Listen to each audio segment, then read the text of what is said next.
that seat, you might just be visible on the live stream on YouTube. So I don't know if you want to move across.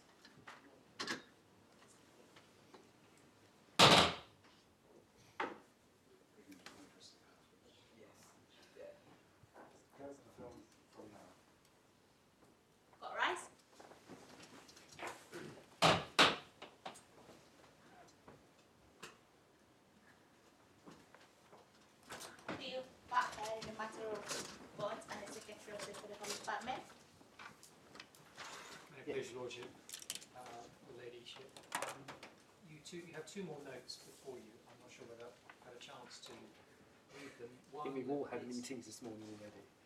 I beg your pardon? We've all had meetings already. We have been working, but not on this, I'm afraid. In that case, what I'll say about the first notes, the EAU and compliance with Article 8.2, yes, that covers what I developed yesterday afternoon. Yes. And the only matter I'd just like to draw to your attention, I've listed the 5 reasons why we say there's been a breach of Article 8.2. As far as number 4 is concerned, which is on page 3, paragraph 8 and onwards, the notification point. Yes. What we essentially say is that if this was directed surveillance, then the proper test to apply is the secret surveillance case law, yes, Sakharov and the like. If it wasn't directed surveillance, but it was nevertheless an interference, yes, it was an interference with private information, and the data protection principles have been injected into Article 8. See the Christian Institute case, and we said there was inadequate notification for those purposes. What that means as far as point 5 is concerned, if this was secret surveillance, then of course there would have been a requirement, he would have had a right to apply to the IPT. But it's worth pointing out, and I should just make this clear, because the EAU, when he did send in his subject access request in December 2015, did not say that it was secret material which they wouldn't disclose. They were prepared to disclose it.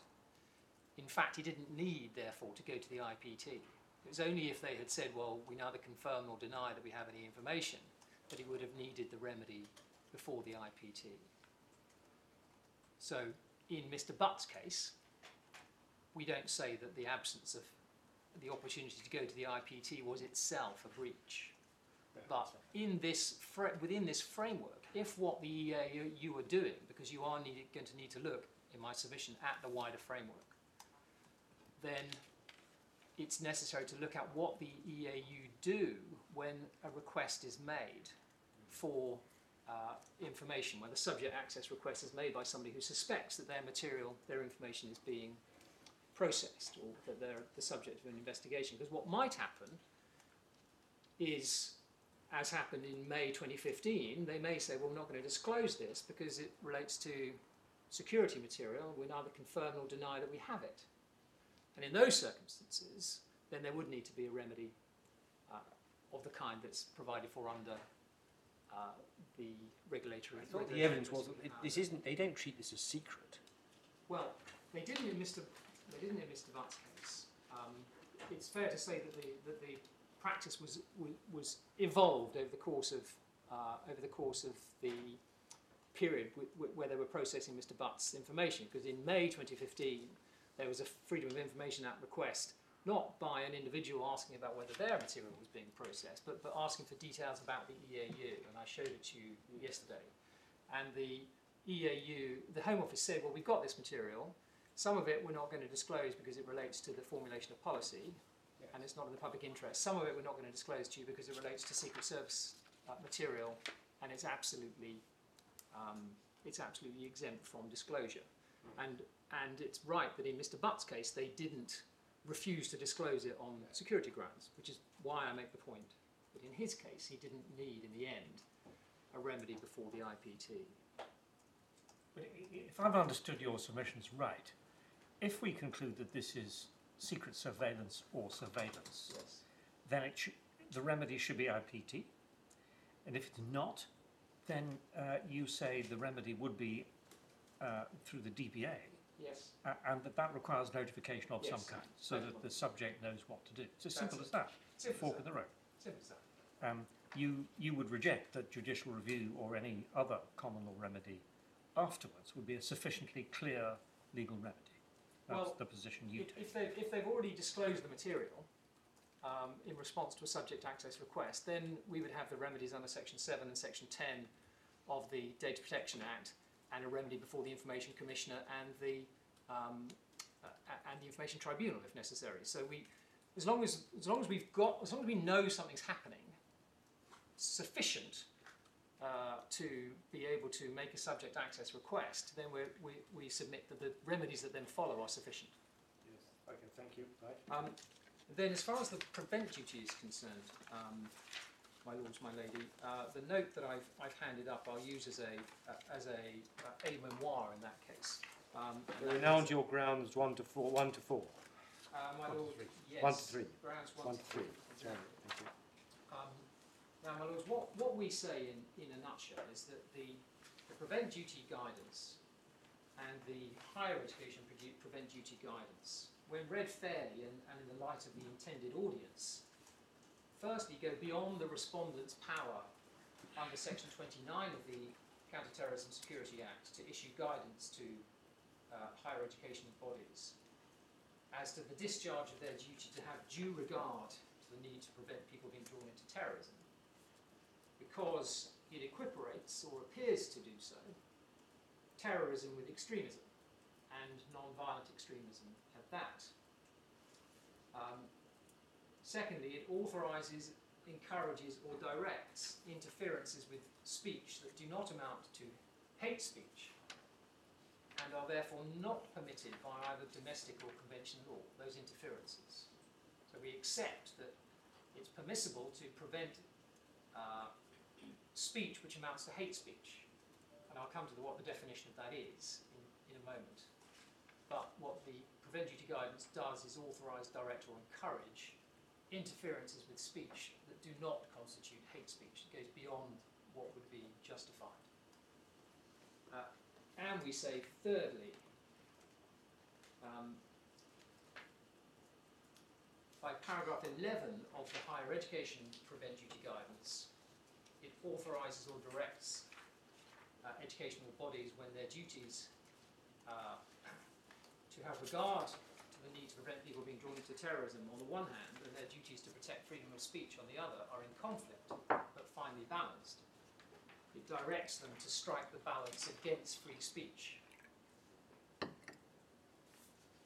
contrary to domestic and convention law, which require that the balance must be struck in a finely balanced case in favour of free speech.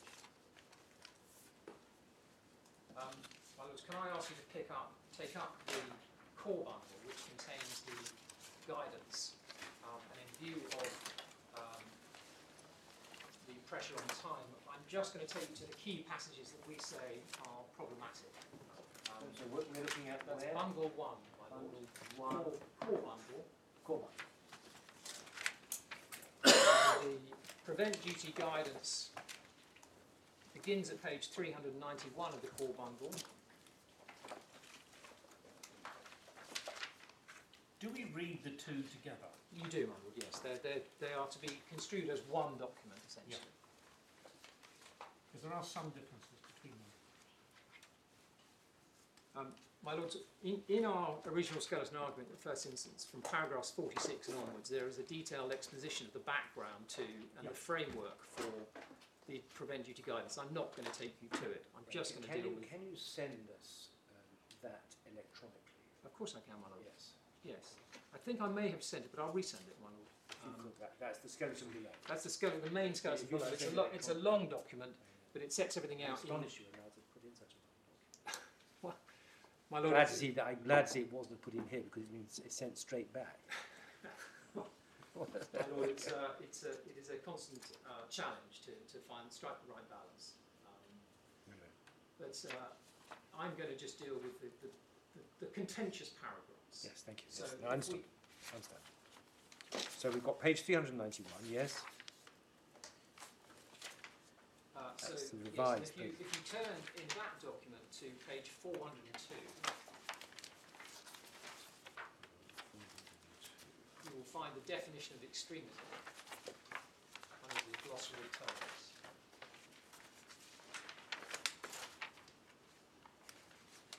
The second paragraph on page 402. Oh yes. So it's that reference, and then a little further down, page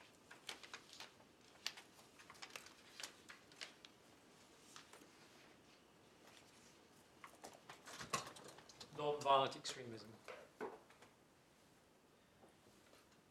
Sorry, where are you? So definition of extremism. extremism, Yes. defined in the 2011 Prevent Strategy as vocal or active opposition to fundamental British values, Yes. including democracy, the rule of law, individual liberty, mutual respect and tolerance of different faiths and beliefs. And non-violent extremism, 2 paragraphs below, Yes, I see. is extremism as defined above, which is not accompanied by violence. And then, my lord, if you could turn to the document which begins in the next tab at page 405. That is the higher education prevent duty guidance. And there's 2 key passages. The first one is at paragraph 11 on page 408.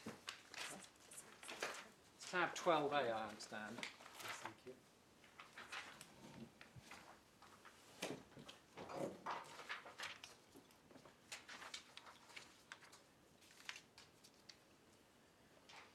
Can I just ask your lordships and your ladyship to read paragraph 11?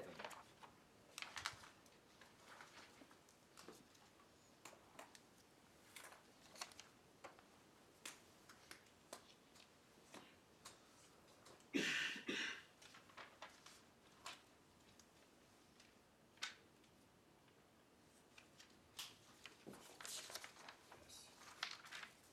It's really the middle sentence and the last sentence. Yes, ma'am. And my lord, the next paragraph is paragraph 19 over the page. And particularly the second paragraph, the second sentence.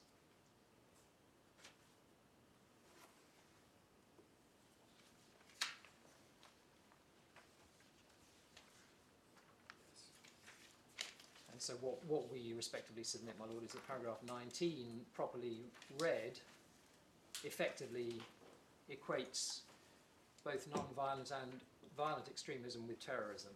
Or if it doesn't do so as a matter of proper construction, it's sufficiently misleading as to be likely to cause those who have to apply it in that way.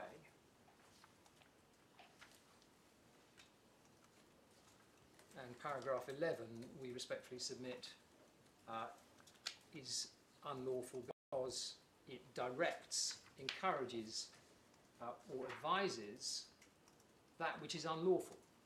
That is to say, But I thought you had a more basic point than that, which is that there's a duty on the Secretary of State in issuing the guidance to pay particular regard to free speech. exactly.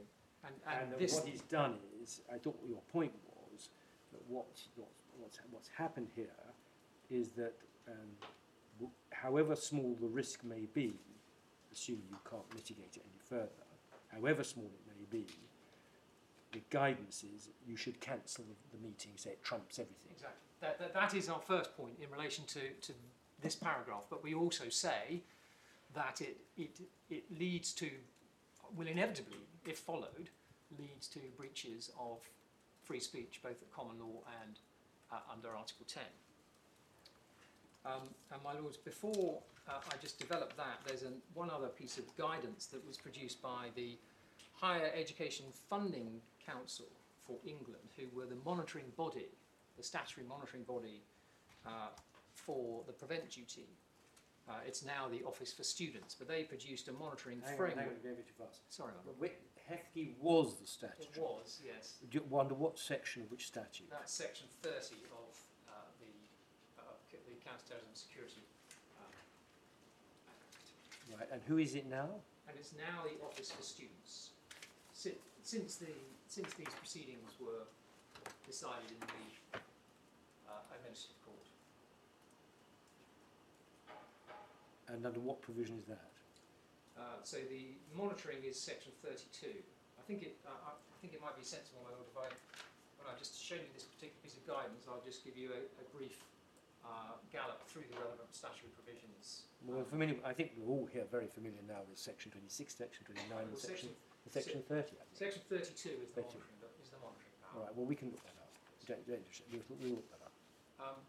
Could I ask your lordship, ladyship, to turn to the second volume, just to show you the monitoring guidance. It's tab E in the policy. Sorry, it's the third volume, section E. The document that begins on page 59. If I could ask you. Section E, page what? So page 59, my lord. And to pick it up at page 74.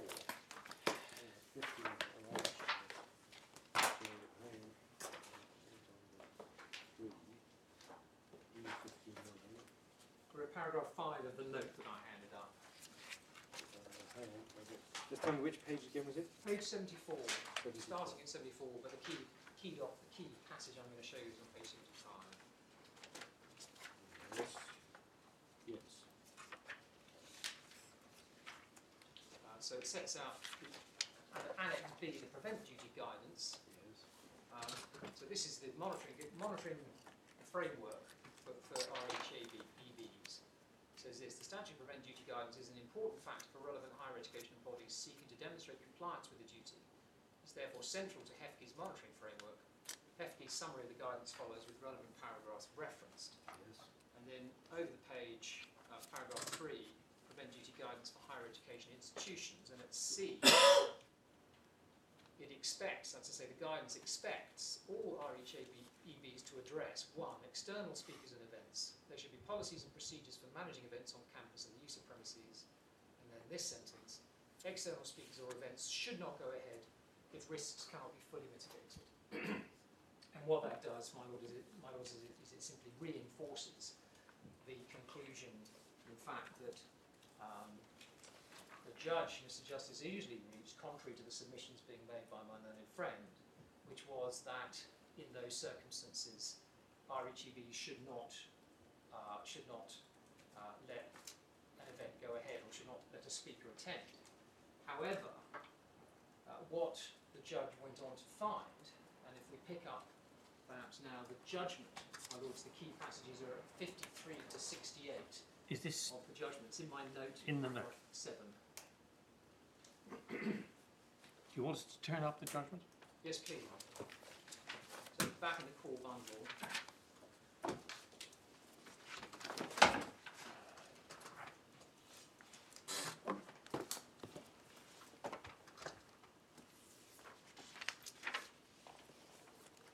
Right. Yes. And if you turn to page 56 of the bundle, paragraph 56 of the judgment,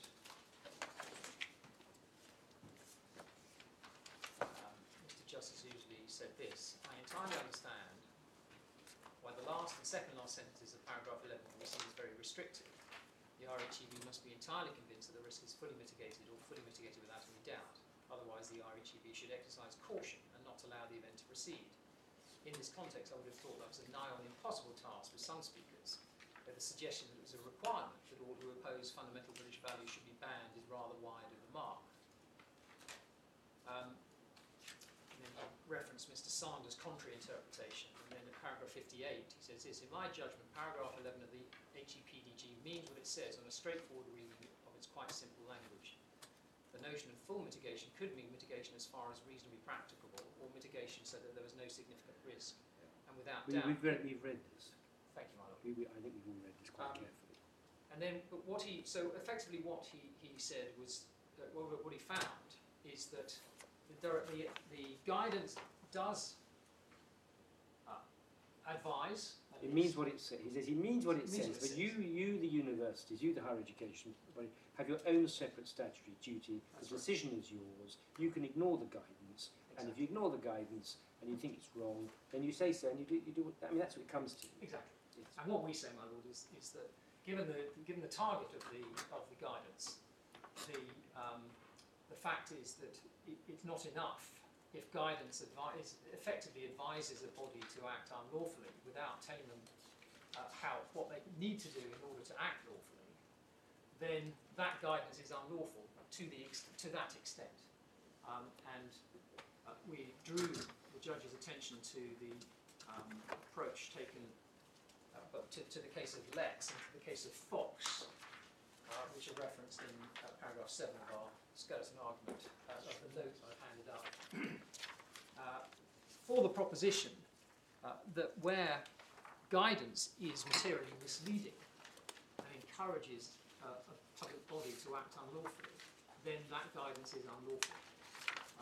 If I could take you to the Fox judgment, which is at volume 2 of the Bundle of Authorities. It's tab 37.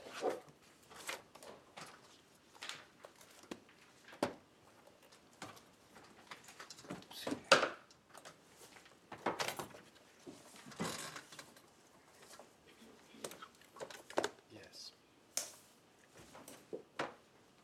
And there, Mr. Justice Wilby, at paragraph 8, summarised the synthesis carried out by Mr. Justice, as he then was now Lord Justice Green's judgment in the Lex case. Page 1290. The circumstances in which guidance will be unlawful, and those propositions that I draw on are at So paragraph. we're at paragraph 8. Is that Paragraph right? 8 is it's subparagraph 2 and subparagraph 3.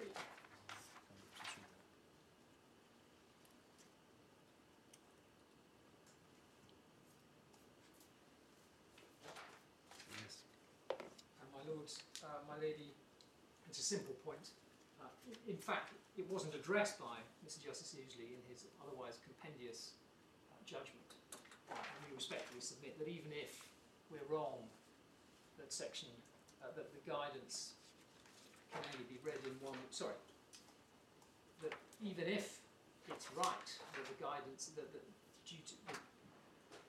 education authorities, universities have a duty to go on to consider their duties under Section 31 and Section 43. They are advised to act unlawfully, and the guidance doesn't tell them that they have to go on and exercise their duties, and to that extent is unlawful. My lords, I can therefore put that argument now to one side. The other argument that was run was that the guidance effectively equiparates terrorism with extremism. I've shown you paragraph 19, which is the key passage which we say is problematic in that respect. And for that argument, the judge again rejected the interpretation at paragraph 30. And I'm just trying to understand this point. I mean, the statute itself, Yes. makes it quite clear that we're only talking about extremism which bears the risk of leading people into terrorism. It's all qualified. Well, It's all qualified by terrorism. the statute says that there is a duty to have due regard to the need to prevent people being drawn into terrorism. So there's nothing said about extremism. Then the guidance says that, well, when you are discharging that duty, you need to consider not only extremism, but also non-violent extremism. And our first point is, well, the concept of terrorism does not encompass. Isn't that qualified? I need to look. Isn't that itself qualified by saying which might risk leading people into terrorism? Yes. So Yeah. it's the duty. Well, if we go back to paragraph 19, because that's the problematic paragraph. Of what? Sorry, my lord, of the higher education prevent duty guidance. So that was in the core bundle, page 408, 409.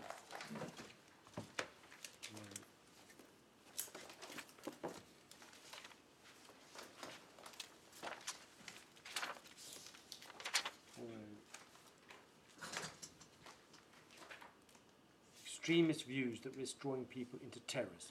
Yes. So That's what it's talking about. So it's the second sentence. This includes not just violent extremism, but also non-violent extremism. Then there's a comma, which can create an atmosphere conducive to terrorism.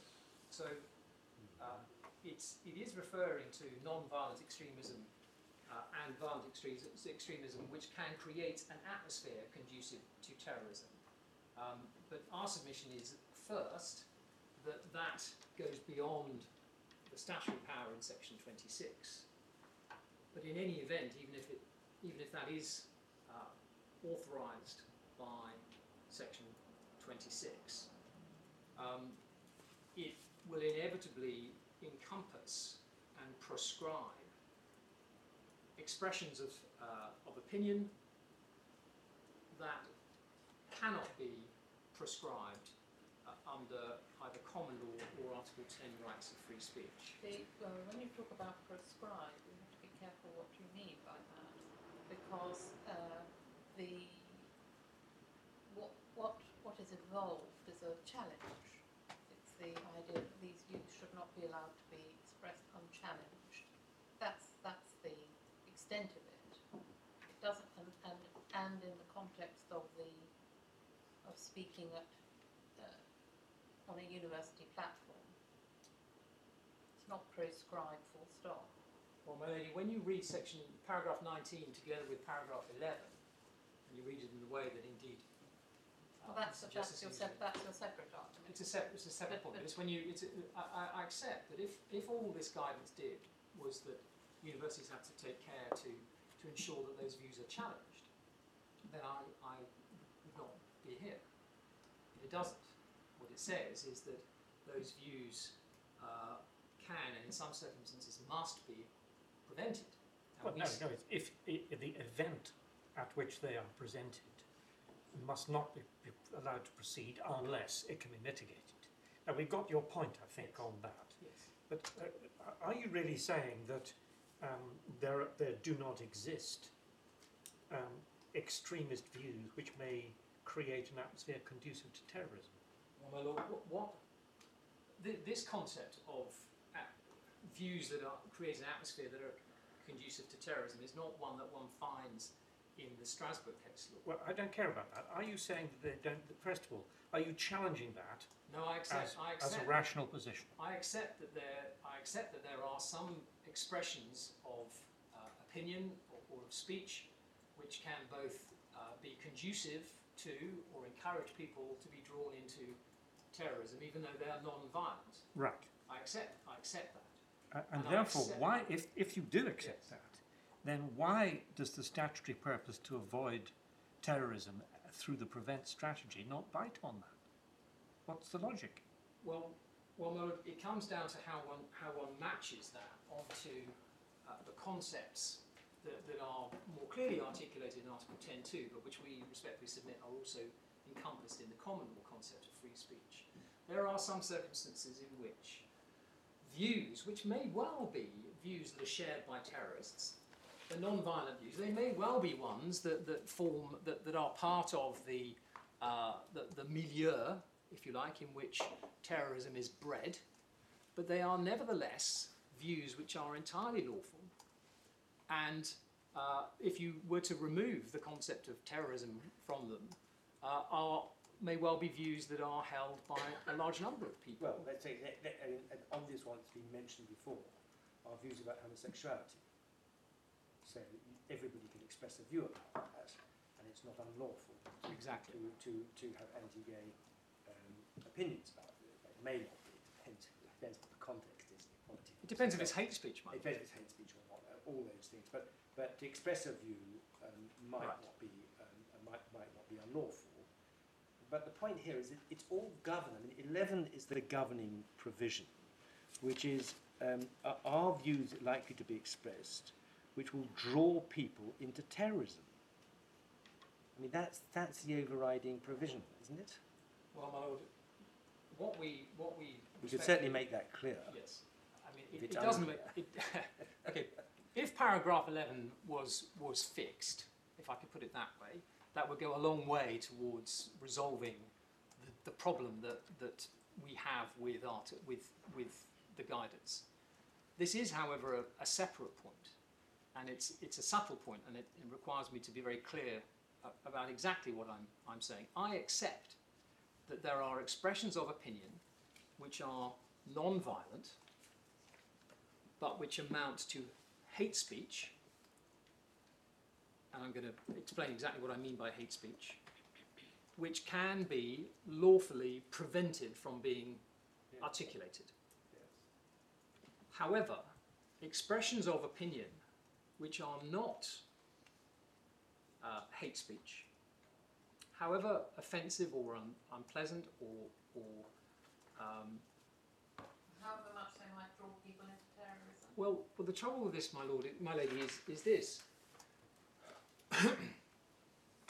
Let's take the examples that were given by the EAU for deciding that Mr. Butt is an extremist. One of the examples they gave was that he had posted a post on Islam 21st Century about circumcision and FGM, in which he draws the distinction. You will see this in the subject access request, where he draws the distinction between circumcision and female genital mutilation, and points out that that there is a distinction between the two. That was used by the EAU as an example of Dr. Butt being an extremist.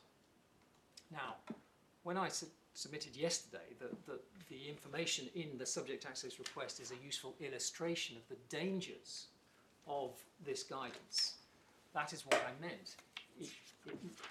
How do people who have to operate this guidance decide whether an extremist view is one that is likely to draw people into terrorism or is not? Putting to one side paragraph 11, it's essentially an impossible task. They need to have the circumstances in which it is lawful to prohibit speech set out for them, chapter and verse, in a document like this. And we said... But that's asking almost the impossible, isn't it, given the variety of ways in which people can express themselves. Well, I mean, free speech falls outside the protection of Article 10 in Strasbourg, it does. and nonetheless there are circumstances in which it is legitimate to restrict speech which falls within Article 10. Yeah. But the difficulty, my lady, and I'm going to take you to a couple of cases. One is a very recent case. One is one that was shown to Mr. Justice Ouseley. But what is consistently the point that's consistently made, and your ladyship have set out the evidence at paragraph. Beg your pardon.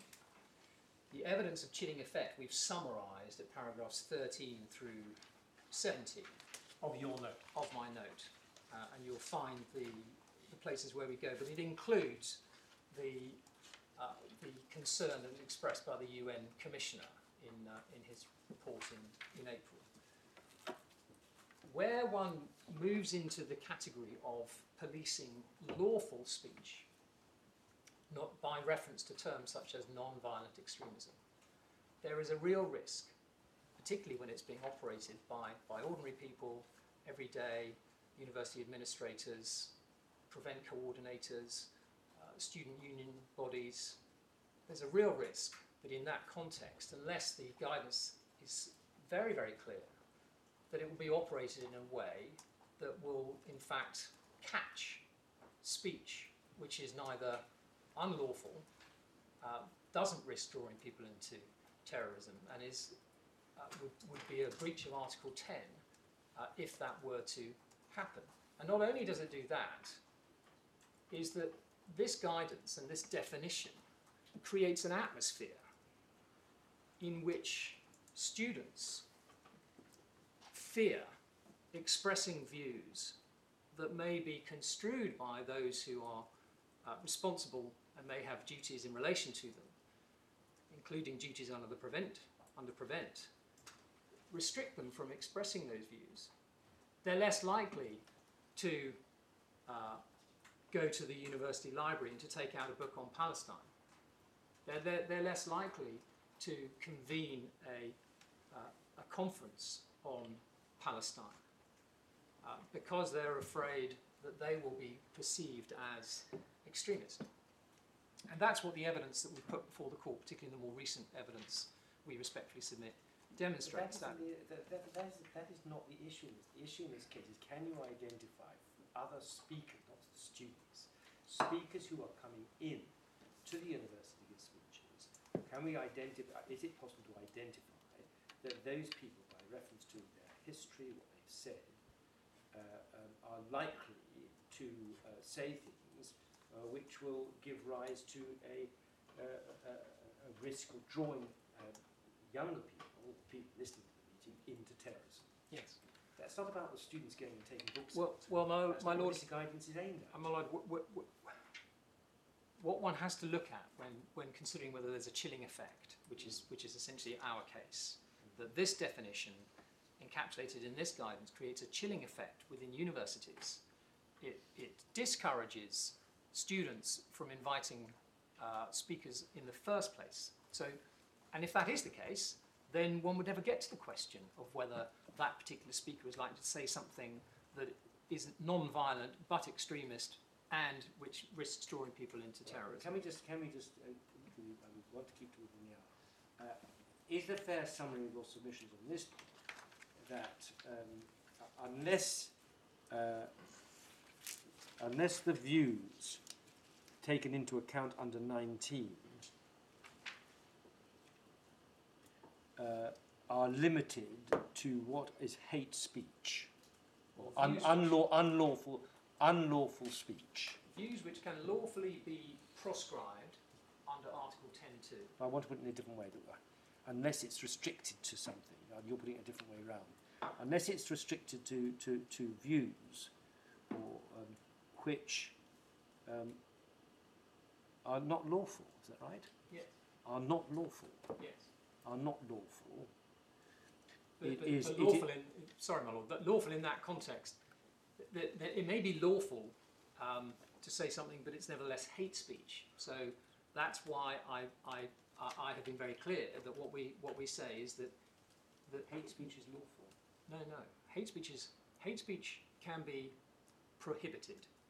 Something might constitute hate speech even though somebody might not be prosecuted for it. So that's why I wanted to be clear that our restriction that we respectfully submit should be placed upon how this operates is that it must be restricted to language which can be described as hate speech. Let me try and make this concrete with one example. It is often a side of some fundamentalist Islamist thinking, so far as I've seen, that democracy is illegitimate. Yes. That it conflicts with the rule of Allah. Now that can't be hate speech.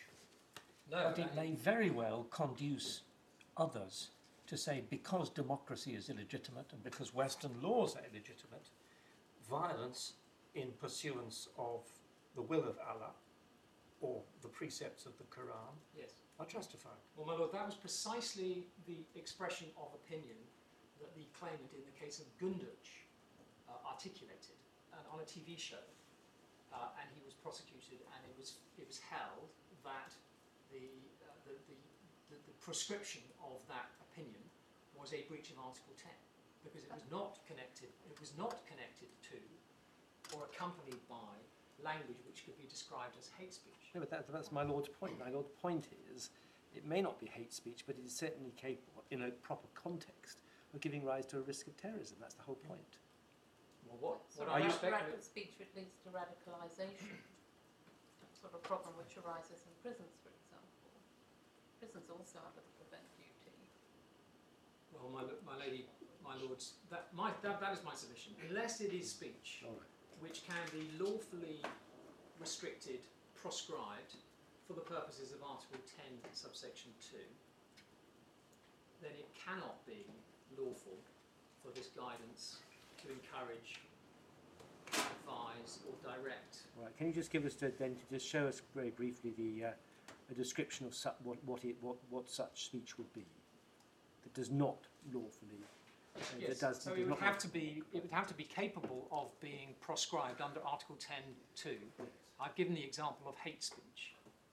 Is there a more general definition that we can operate on? I mean, it's no good the Secretary of State using that expression to people. They wouldn't know where they are at all. My Lord, yes. In fact, if I'll give you the phrase. It is to.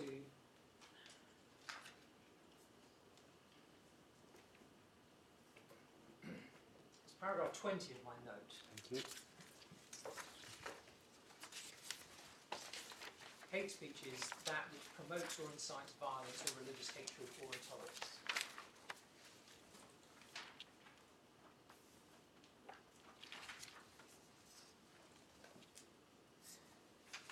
And my lord, my lady, you've got the references to the cases with all the relevant paragraphs, paragraphs 19 and 20. So your submission is actually straightforward, unless the expression of views is such that it can be prohibited altogether, then no guidance can be given as to its presentation in meetings on the campus. No, I don't go as far as that, my lord, because if you're Well, then- because that you can put restrictions on speech. For example, by requiring somebody to come along and act as a moderator. It's when you prescribe it altogether that it becomes a breach of Article 10.2. Obviously, some restrictions are so profound that they effectively restrict speech altogether, without you actually having to say you can't speak. But my submission, my lords, my lady, is this: unless the speech is unlawful, or it constitutes hate speech, that's to say, promotes or incites violence, religious hatred, or intolerance, then it cannot be proscribed. And therefore the guidance needs to make it clear. What happens if you have such material, i.e. material which does not promote or incite violence, but it's mixed up with a whole lot of other stuff? I mean, what tends to happen is when somebody has a speech, they may make all sorts of comments, some of which absolutely cannot be proscribed under 10.2, but in the context of the whole, it is something which can be said or which a person can take a reasonable view is likely to draw people into terrorism. I mean, that's the nature of speech. You know, you combine all sorts of things. Some things are outrageous, some things are not. You look at a thing as a whole. Well, my lord, my submission is that unless that it contains within it, at some point in what is being articulated, speech which can lawfully be proscribed under Article 10.2, Yes. then it would not be lawful But do you to accept? prevent that person from expressing his or her opinion. Right. So, but you accept that if, as a whole, that person's speeches or conduct and so on, that if there's a person whose speech is looked as a whole, contain a mixture of things which cannot be prescribed under 10.2 and some which can be prescribed under 10.2, you take it together, you are entitled to prevent that person coming. Well, it might be that there'd be a more proportionate restriction, which is you would say, well, you're welcome to come, but you can't say anything which amounts to hate speech. Or you're welcome to come under circumstances where there is a strong neutral chair and two sides of the argument will be presented. Well, I've already acknowledged, my lord, that might be a lawful interference, even if what they're saying is not hate speech. What is prescribed is preventing speech, and that includes restrictions that effectively prevent speech. Yeah.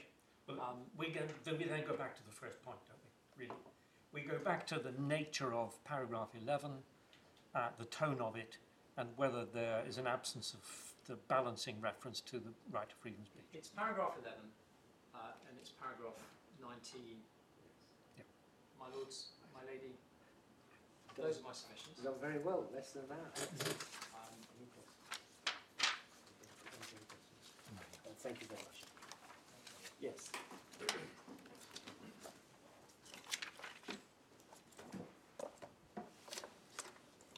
I think the issue, Mr. Saunders, has become pretty clear. It's clear to us anyway. Pretty clear now. There's some very. Are you going to deal with the same order as Mr. Brown or a different order? my lord, what I'm proposing, apologies, good morning. What I'm proposing to do is to deal in the same order as Mr. Bowen. So I will take grounds 4 and 5 now, and then grounds 1, 2 and 3 after that. Thank you. I appreciate that the court has done a considerable amount of reading in, and that we essentially are supporting the judgment. So what I'm going to endeavour to do is to really just give you references without taking you to materials themselves, and to try and be as brief as I can, with the aim of finishing today. Well, Lord, just one caveat to that. There has been a considerable volume of written submissions in this case. A skeleton argument below, more than 100 pages. A skeleton argument from a learned friend on this appeal. Further outline submissions, 2 volumes of additional authorities within the last 2 weeks. Could I leave it on the basis that if, when your lordships, your ladyship, come to consider this, you come to an authority or a point where you don't know what our position is on that you give us an opportunity to put in written submissions, because there's just so much there.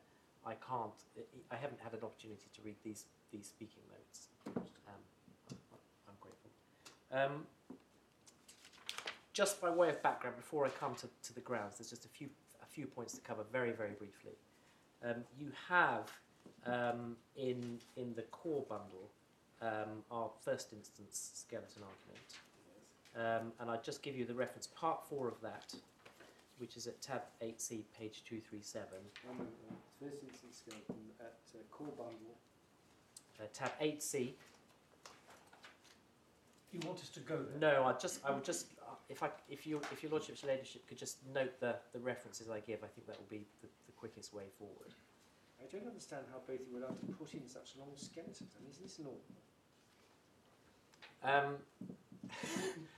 No. I mean, our skeleton was dictated by the fact that we were responding to 120 pages worth of written submissions, and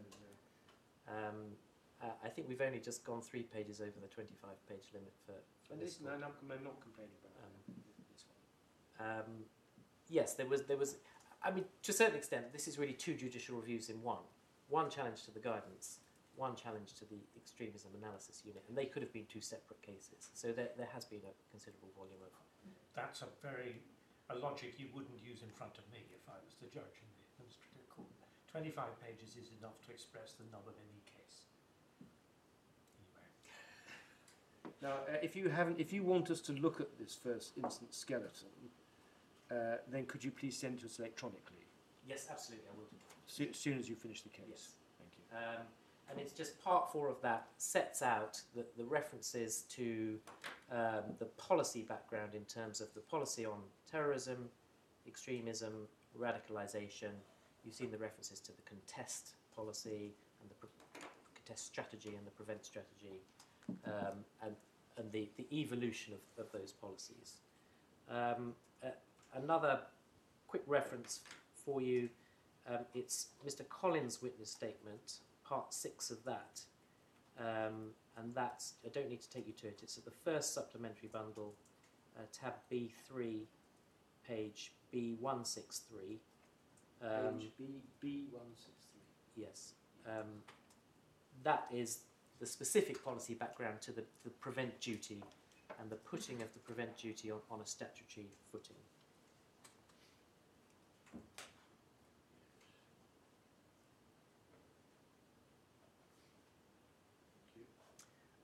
One very quick factual correction, which is my learned friend said yesterday.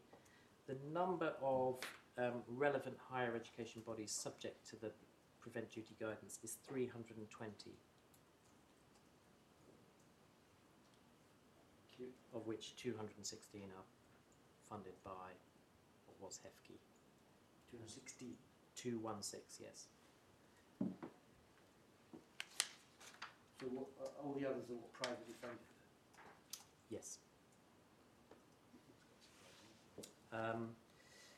Just very briefly, in relation to the Freedom of Information Act response that's in the papers, my submission is that very little weight should be attached to that. That is a an FOI request that was made at a time when the EAU was just getting underway, when its policies were in draft, and the exemption that was relied on for refusing parts of the request was the exemption in section 35, which is for the formulation or development of government policy. It's not an indication of security, national security sensitivity.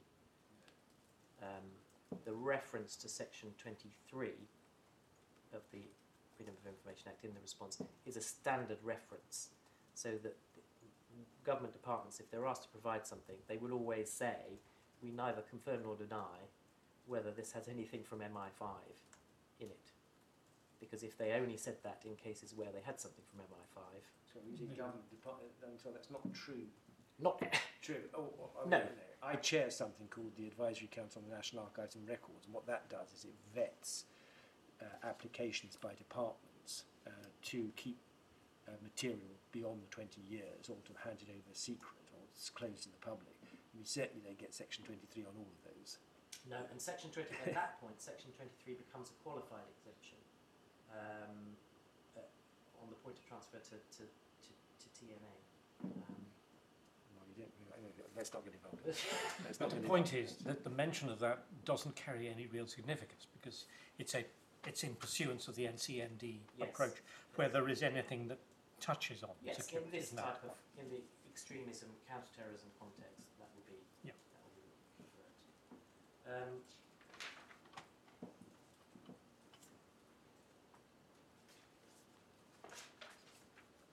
I just need to now, and I will very briefly take your Lordship's relationship to these, just to give you some references to some of the pre-existing policies on external speakers in the higher education setting. The reason for this, and it is in my submission important, that the higher education prevent duty guidance has to be understood in context. It cross-refers to other guidance. It uses terms that are derived from other guidance, and those applying it will understand it in that way. And it's very important to understand it in context, and to understand, it's important in my submission to understand that this wasn't something that was dropped cold onto universities out of a clear blue sky. No, but they're not. Well, you can do that, and certainly do refer to. So obviously, if you want to do as part of the case, but I'm slightly sceptical about the practical implications of that, because obviously there are individuals, there are human beings who come and go, who are responsible for carrying out this policy. Now, are you saying that they will inevitably go back to all these other documents before they read the prevent guidance? In all likelihood, yes, my lord, because the way in which the prevent duty guidance works in relation to external speakers is that it invites each institution to establish its own free speech policy. Yeah. So when the institution does that, they will be looking at the umbrella guidance that's in place, that's cross-referred to in the prevent duty guidance, and that is guidance in use from other sources. So it will inform their understanding, and it will, particularly in my submission, inform their understanding of what is meant by mitigation. Because mitigation is, in this context, something of a term of art which has a history going back to an earlier point than the prevent duty. So if I just very quickly take your Lordship, your Ladyship, to these materials, though they're in the second supplementary bundle.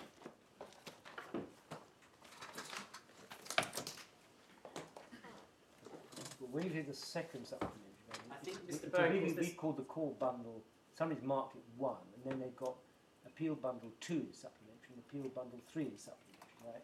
So this will be volume 3. This Appeal is bundle 3. Right, this is core bundle 3 supplementary, yes, I see. Thank you.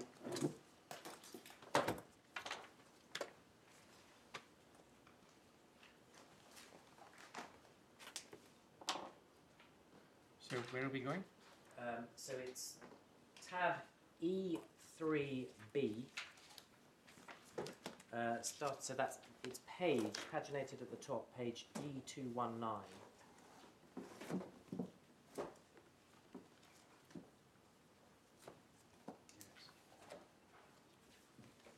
Page number again. E219, my lady.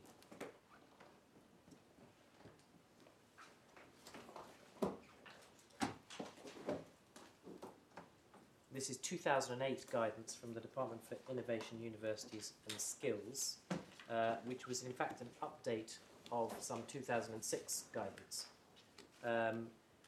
You'll see from the title the focus is on violent extremism, that being at that point the key subject for the Prevent strategy, because it then moved to non-violent extremism in 2011. And it's just to invite you just to sideline and look at later the following passages. So on page E225, the final paragraph there.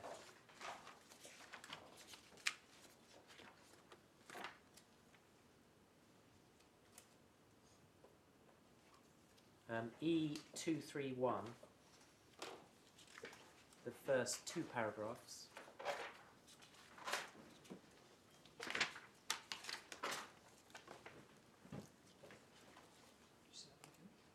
The first two paragraphs. Oh, E231.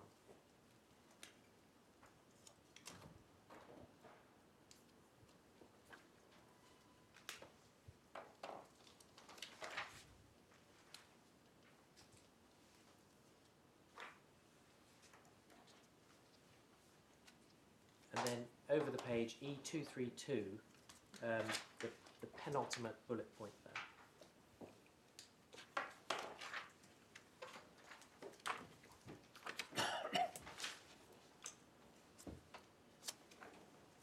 E232, the final.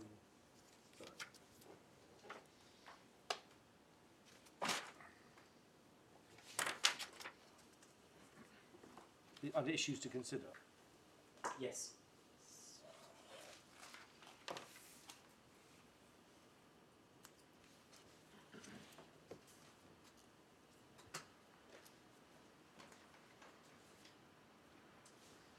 And then the next document to take you through very briefly is there's some National Union of Students guidance, which is at tab F, the same, just further on in the same bundle.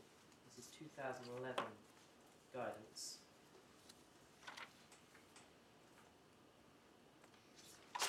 Which page number? I'd just like to take you to E418 first.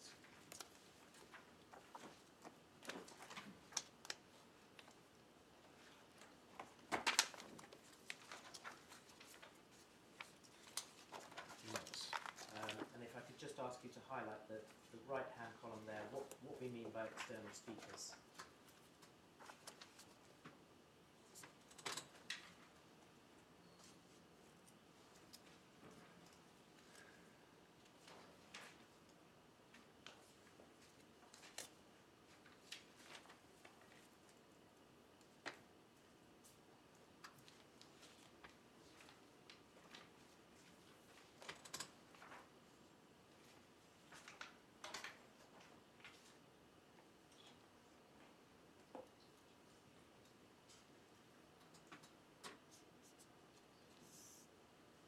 The last paragraph of that may be a relevant distinction for those who do understand the other guidance. There is a distinction there between the external speaker coming in and the member of staff or the student, where different Yes, absolutely. provisions apply. External speaker is one of the terms of art in this area. So there's a difference between the academics who have statutory protection for their academic freedom. And students are different. This is just about visiting speakers. Yep. And then I'd just like to take your lordships to can I just ask you to flag these pages for review in due course. E425 and E426.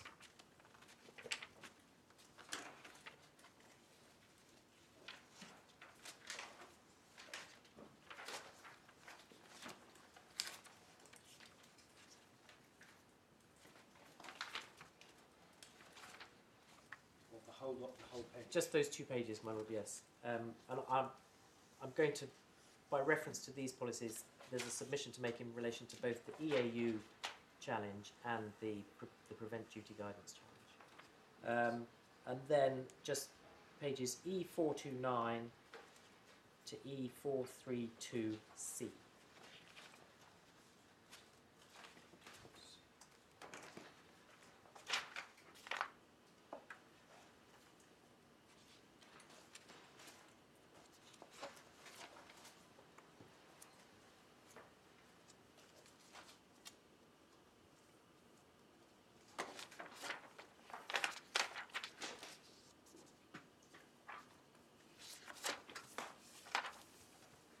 Goodness, this is reading.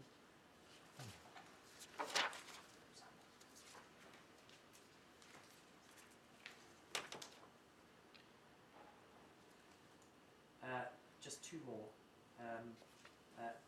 Earlier on, in the same bundle at tab A, the same section of the same bundle at tab A, at page E141,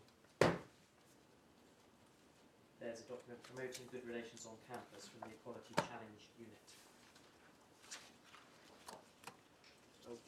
What is the Equality Challenge Unit? It's described inside. I think it was a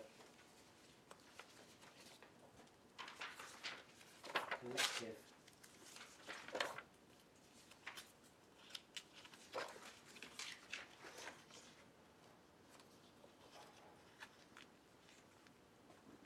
Is it a government body?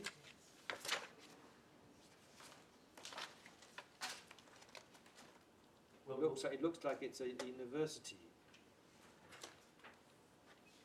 we'll clarify that. Is it? Apologies, I don't remember.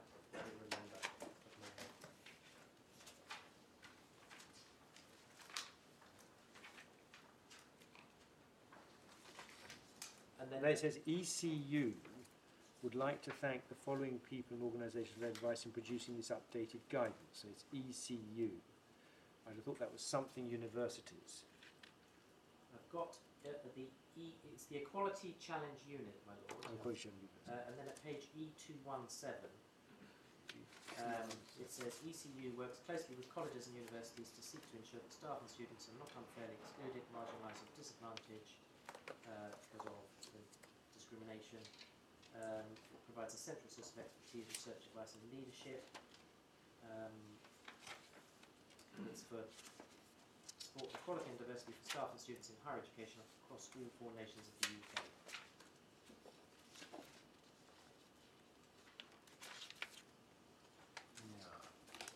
I mean, it doesn't look as though it's like a government body, does it? I think it's a publicly funded body. I imagine it's a It's a Quango. Quango NDPB or yes, but we'll try and clarify that, my lord. Thank you.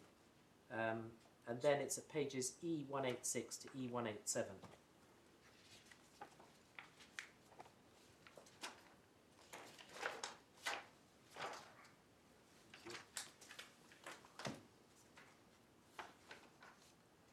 And if I could just invite you to, your lordships, your lady, to read that in due course. And then one final document,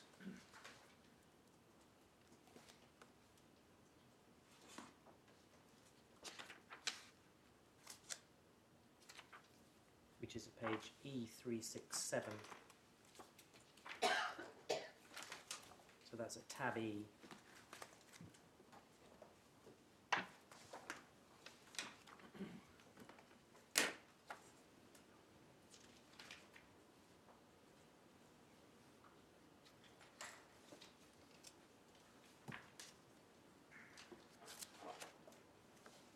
What's the date of this document?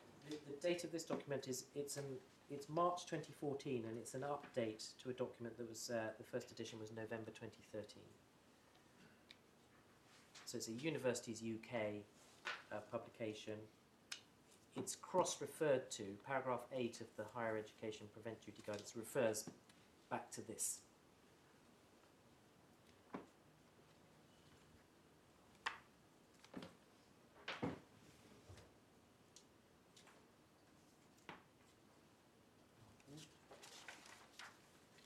And the pages I just want to flag here are on page E370, the right-hand column.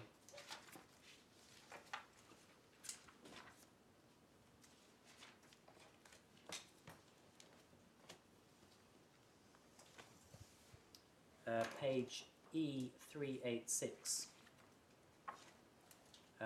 the top box on the left-hand column. Are you really suggesting that somebody who belongs to university now and is monitoring all this stuff is going to read all of this?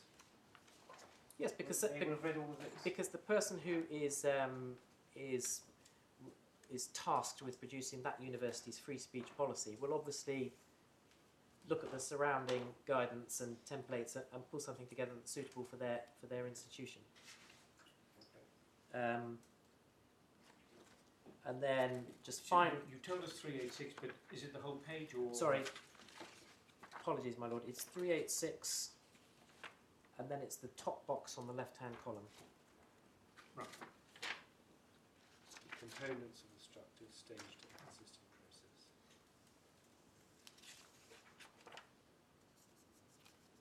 Yes, and then finally E388 to E389.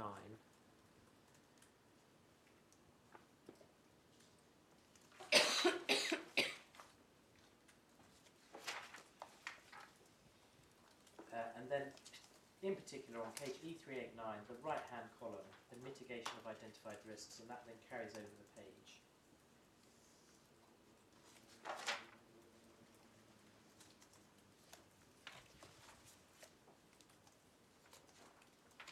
And there are various examples of how risks can be mitigated.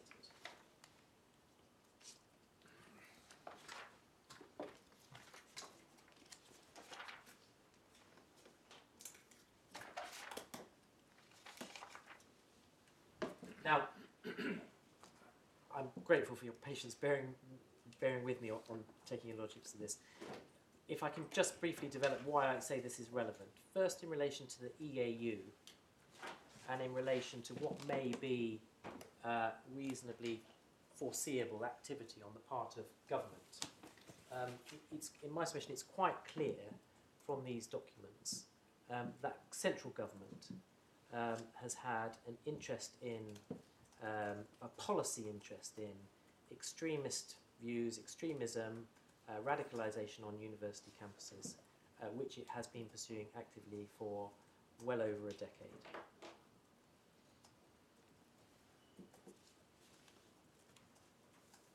And so when one comes to consider what sort of thing might the Home Office or the Department for Education be doing, well, it's developing policies, pursuing policies in this area.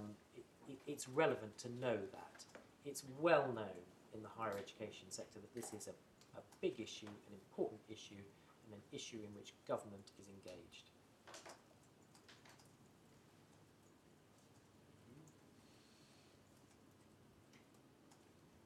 And in my submission, particularly someone in Dr. Butt's position, who has multiple degrees, speaks on university campuses, will know that there are issues around what's said, and issues around extremism and mitigation and so on, and that government's interested in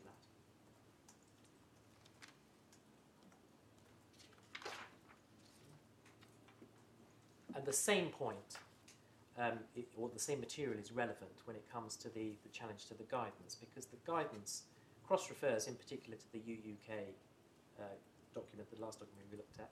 That talks about mitigation. So the reference in paragraph 11 to mitigation, bear in mind that the guidance is addressed to the institution. It's not addressed to speakers, it's not addressed to students, it's addressed to the institution to help it formulate its free speech policy. The institution will understand mitigation in context and in that way.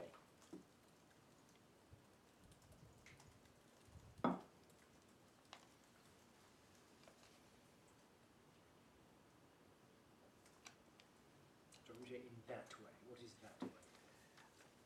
They will, in construing what does fully mitigated, what's mitigation about, they will look at the UUK guidance and they will see these are examples of mitigation.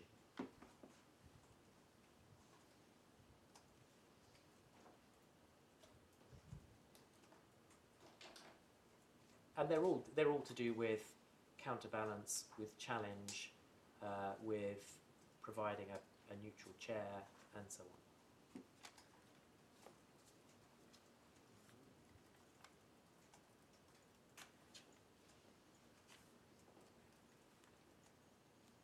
Just to clarify in relation to the ECU, the Equalities Challenge Unit, it's a charity that was funded by HEFCE through direct subscription from higher education institutions in England and Northern Ireland, and also funded by the Scottish Funding Council. So It's a charity.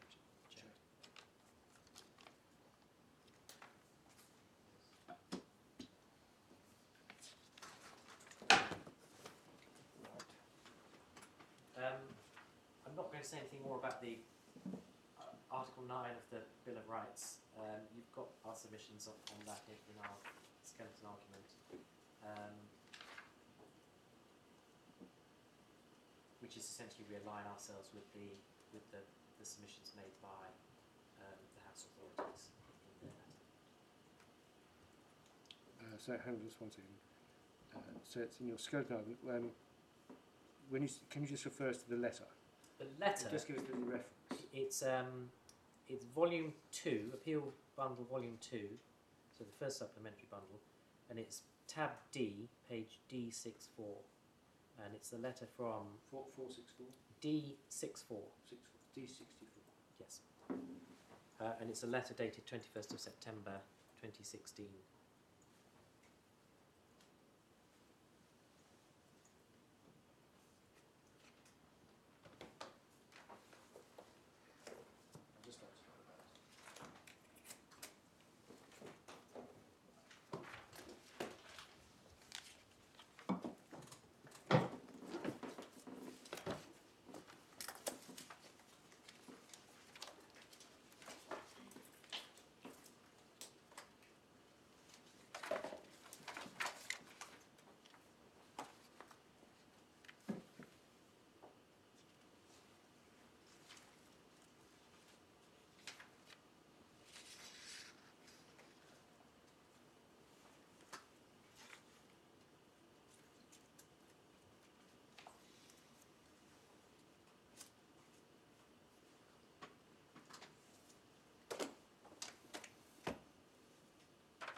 So is your point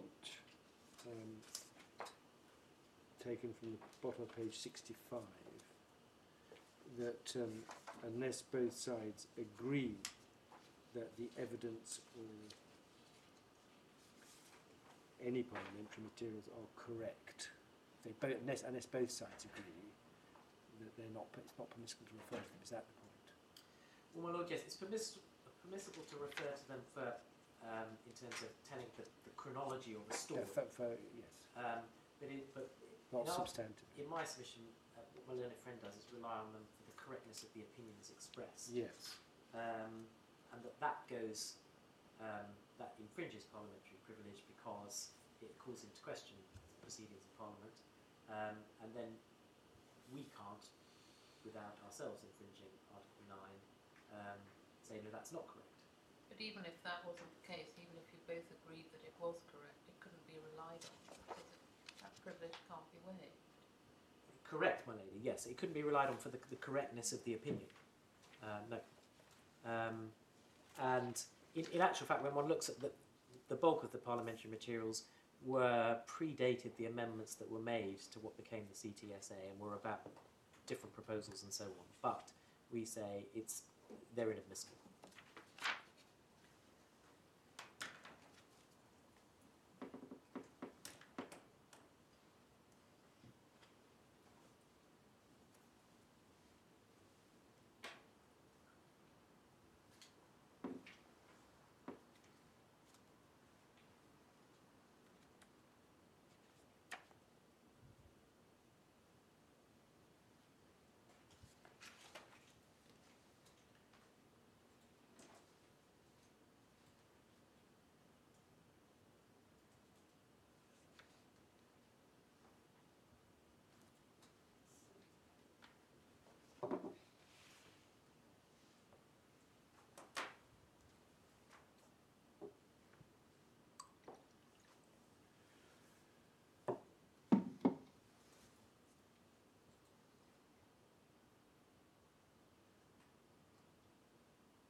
My lords, my lady, I'm going to turn now to the first two grounds that I'm going to deal with. So that's grounds 4 and 5. Just remind me, and the judge did deal with this, did he?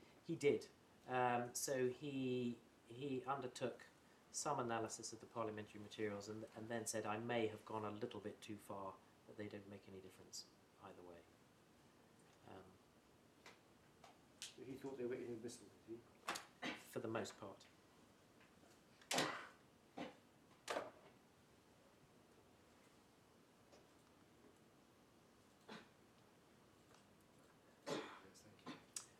So turning to the grounds 4 and 5, so this is Article 8 and the Ripper argument.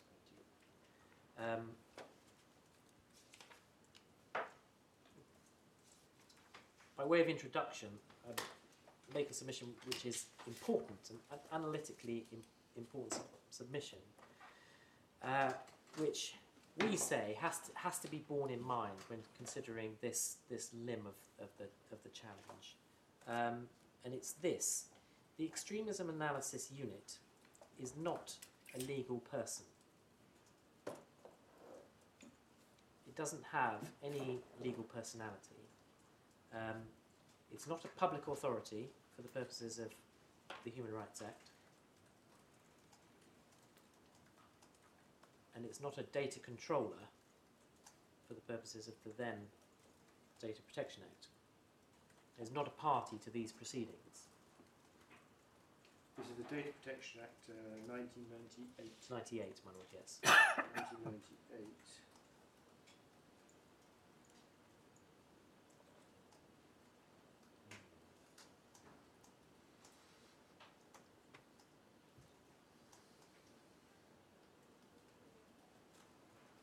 So you started with it's not a public authority for the purpose of what?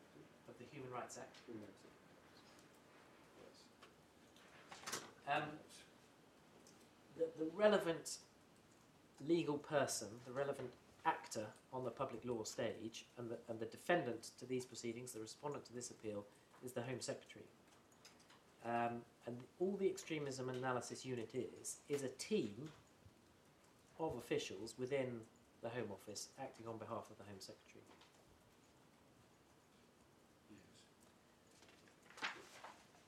And in our submission, it's important not to lose sight of that. Obviously, the focus is on what that team is doing. But the reality is that it's on what the Home Office is doing. There have been some references to the Extremism Analysis Unit searching Home Office databases, searching something called OSCT.net. And you may have picked up, I don't need to take your ladyship to this, but in the judgment there are references at paras 187, 219 and 272 to searches on OSCT.net. And this was discussed briefly yesterday. What the judge held was that it couldn't be excluded that those databases had been searched by the EAU, but nothing about Dr. Butt was held on them. What was it called? HO-net, what was it called? It's called OSCT-net. OSCT-net. What does that stand for? So it's the Office for Security and Counter-Terrorism, which is another branch or directorate within the Home Office.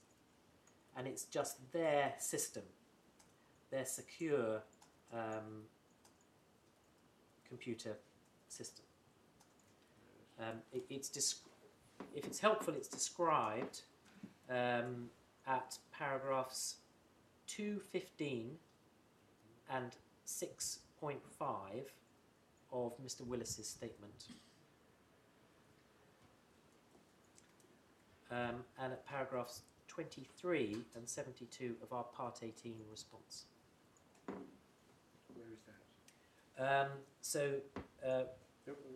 Your Part 18 response. It's Bundle 2, tab C2, and those references are at pages C21 and C45. Thank you. Could you just repeat what the judge held? I mean, obviously we can look at it. Couldn't be excluded that searches had taken place, but nothing about the claimant was yielded from those databases. There was nothing about. But that formulation implies there were searches and a finding of searches. Was he saying that, or was he saying it couldn't be excluded that searches had taken place, but nothing had been brought to bear on the case as a result of any such search, if they happened? So, my lord, when It's a bit ambiguous otherwise. When the parliamentary question and the letter to Joe Johnson is received, the EAU carry out the research. So this is after the press release, and you'll recall seeing that the EAU Form 1, where it's what's this research going? It's going to be online, and it's going to be OSCT-net. And OSCT-net stores all the EAU files. And that's in evidence, isn't it? Yes, and it stores some other OSCT shared drives. All the material in relation to Dr. Butt that was found is in the subject access response. All of that was in EAU files. So although there may have been a search that trawled through other databases, nothing about Dr. Butt came up. But So it's slightly misleading to say was there a search of the OSCT-net, because all of the EAU files are on that system, so they're going to go into it whatever happens. Yes. And the only question is, did they search through anything else? Yes. Also kept on the same net? But can we have an answer to my lord's question? I think that Mr. Bowen confirmed that the judge accepted, and there was evidence to support this, that searches, but not a lot of the EAU files, but searches were made, but they didn't disclose anything. Yes, that's right. So what the judge said, and it's at 187, 219 and 272 of the judgment. 187? 187, 219 Yes. and 272. Yes. I mean, to the extent that it's a finding, his finding was that I, Mr. Sanders, couldn't categorically exclude that the searches went wider than EAU files. That's it. Oh, I see. So it wasn't a positive finding there were such searches. No, I couldn't exclude it. But the point is, it does not matter a jot. This is the Home Office checking its files. That's it. Well, I'm not sure exactly if I can. You say that with great confidence, but if we're analysing whether Article 8.1 is engaged at all, the nature of the searches carried out in order to put together a file, if that's what it is, on Mr. Butt may be relevant, because it's one thing to search public databases through Google. It may be said, I'm not making a decision on this, it may be said to be relevant if those searches involved something that was not publicly available. Well, my lord, I dispute that. That's in my submission. That's not right.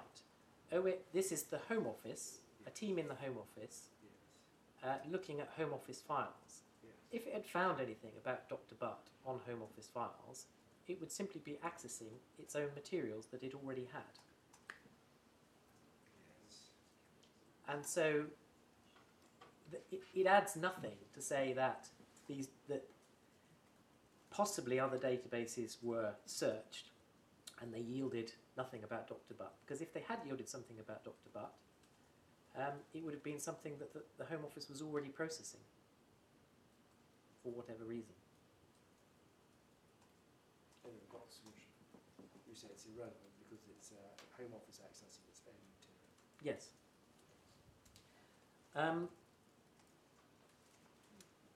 In relation to the extremism analysis unit, the points we'd emphasise are contrary to Millennium Friends' submission, it does not investigate individuals in the same way in which a law enforcement authority investigates individuals.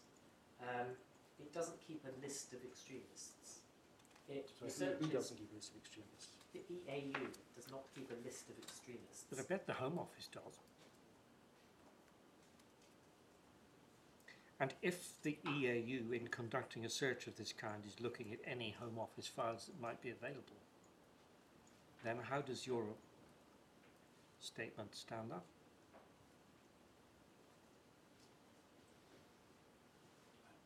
Apologies, my lord, could you? Yeah. If the EAU, in conducting its searches, the EAU doesn't keep a list of extremists, but the EAU has access to the range of files to which the Home Office has access, then your assurance that the EAU does not keep a list of extremists may not help us really as to what the nature of the search may throw up and what the search may rely on. Well, I'm really talking now about the functions of the EAU and what the EAU, that team, what it does and doesn't do. Yep. I'm not aware of any Home Office list of extremists. If there were one, it doesn't include Dr. Butt because... Now that we understand.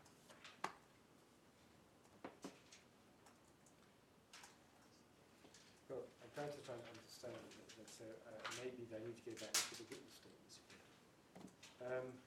What you're talking about here is not searching, you're talking about the functions of the EAU. My lady, yes. And I'm really trying to draw your lordship's attention to what's in the evidence. The EAU doesn't investigate individuals. It doesn't maintain a list of extremists. What its purpose is, as described in the evidence, is research and analysis of the phenomenon of extremism, so that it can be a resource for all of government to draw on in terms of trying to understand this problem. But what I thought that, maybe I'm wrong about this, I thought that the EAU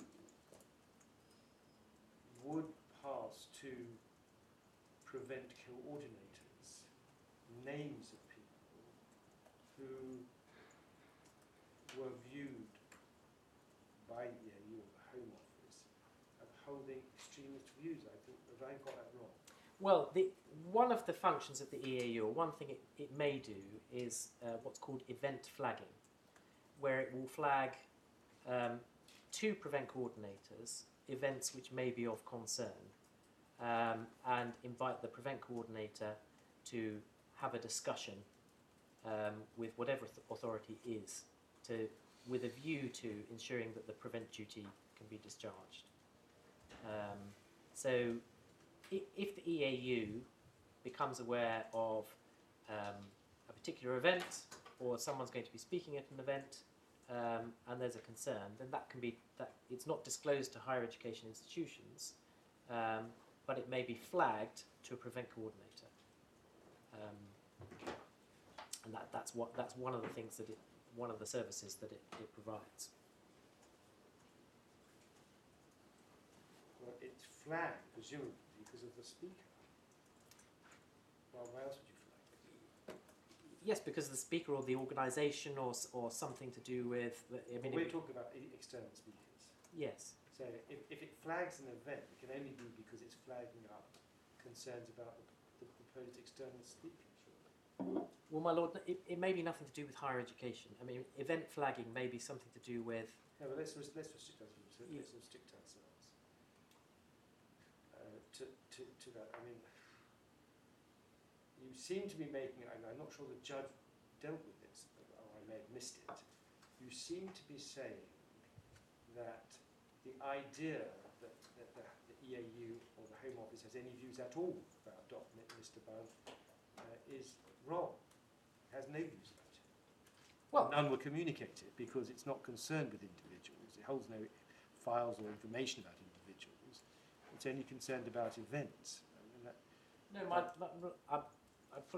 I'm not saying that at all. Extremism is a human phenomenon. It's something that it's to do with human beings. Yeah. So it inevitably it is concerned with what individuals are doing or saying. But the portrayal of the EAU as a unit which investigates individuals to see if they are extremists is a misrepresentation of what it does. In my submission, it's in the evidence of Mr. Willis what it actually does, and that's a gross mischaracterisation of its function. It's not an executive or operational body. All it does is research, analyse, and provide the products of its research and analysis to parts of government that may be assisted.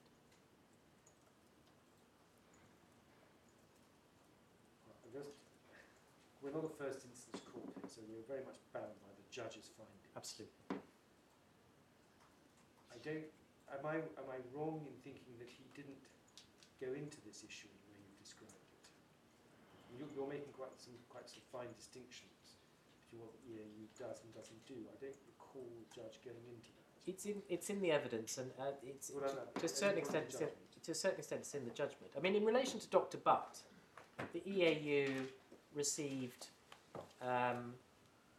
a digest from Student Rights which referred to him, and then that information was received again in another package from Students' Rights. That was all the information there was about Dr. Butt. He wasn't the subject of investigation. There was no nominal file on Dr. Butt. He was someone who was referred to as having been involved in the speech that we've looked at. We were told that the evidence about this that the EAU encouraged Student Rights to provide it with information. So the sequence of events, my lord, was that Student Rights sent its digest to the Home Office. It was asked to regularise that so that it did so on a weekly basis. And then when the EAU was established, the EAU just became added to the copy list of recipients of that digest. Home Office encouraged Student Rights to provide weekly digests. Is that right? My lord, no. Student Rights were providing ad hoc digests. And the Home Office said, could we have these on a weekly basis? And Student Rights agreed and did it that way. Instead of sending it in bits and pieces ad hoc. Yes. And now I haven't seen these digests. What do these digests contain? Well, you've seen the extract that's relevant to Dr. Butt in the subject access request. So that they are tables of speeches, events, and a summary of the contents or information about the speakers. So I mean, the note I'm making is that Students' Rights provide ad hoc digests to the Home Office, and the Home Office asked for those to be provided on a weekly basis. Once the EAU was established, it was added to the recipients list. Yes.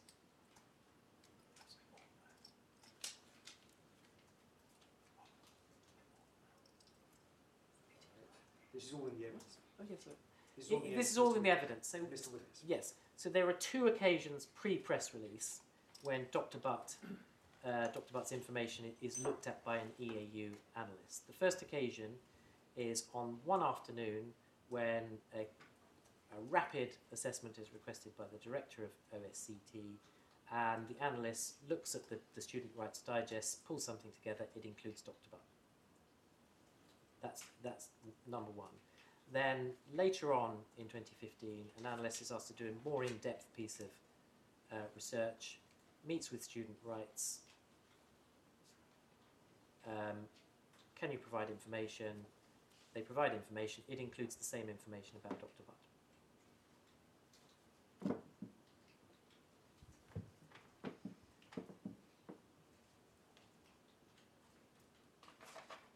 That piece of information finds its way into the draft paper that's then shared with number 10, and then mistakenly ends up in the press release.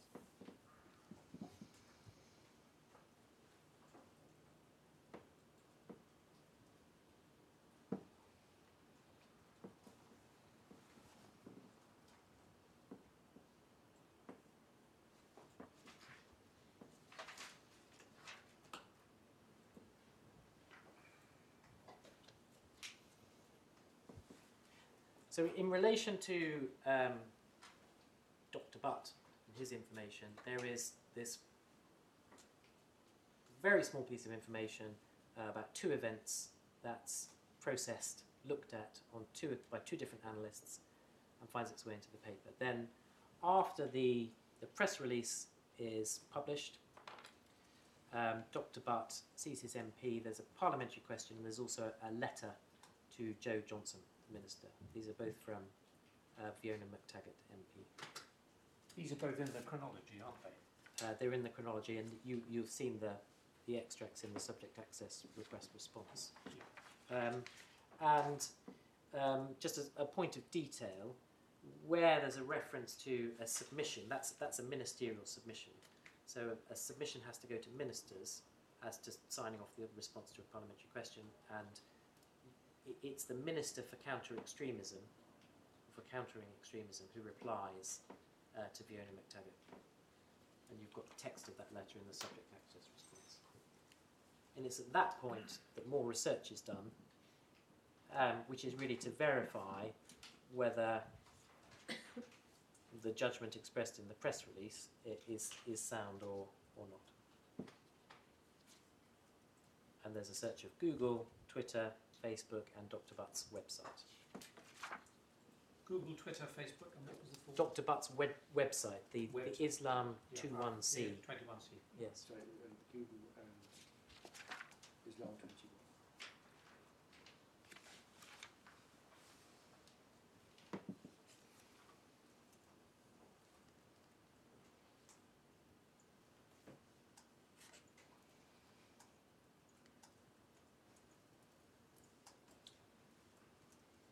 The only sharing, quote unquote, of the information is the sharing between the Home Office and number 10 of the draft report, so of the smaller amount of information that was provided by student rights. And in my submission, that's not any kind of sharing of any significance. So the fact that was disclosed by the Home Office to number 10 is simply, in effect, the Home Secretary disclosing information that she had to the Prime Minister. It's not a significant disclosure.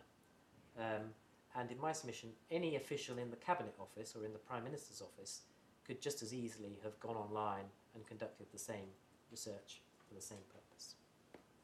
Does that matter? In my submission, it doesn't matter at all. It's immaterial, but I point that out because my learned friend suggests it's significant.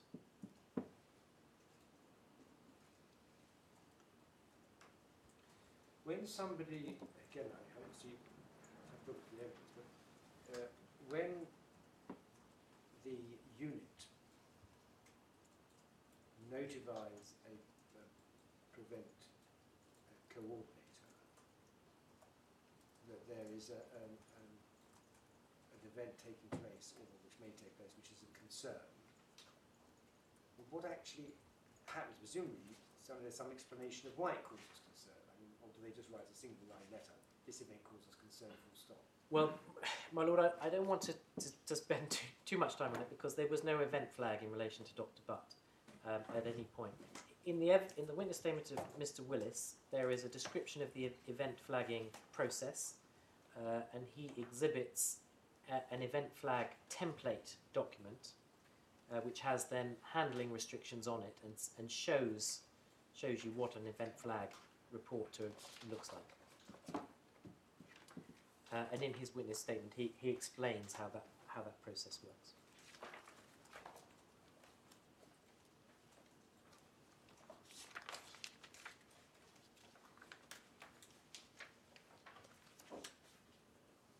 Could I ask just one question about that?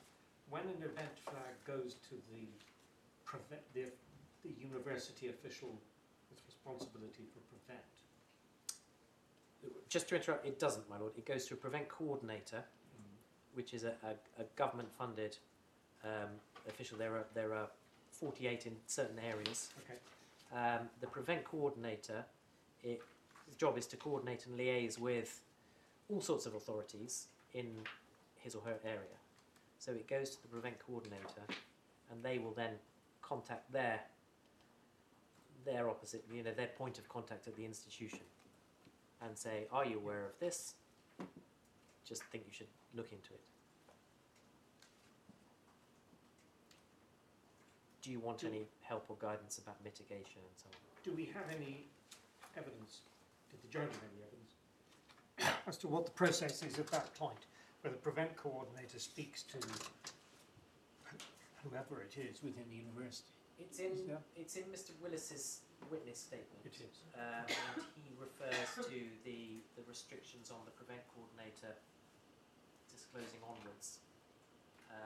And then, as I say, there's exhibited to the statement. There's an example of an event flag notice memo. Forgive me, I have read that, but I haven't got Yes, no, I the understand. pattern in my head.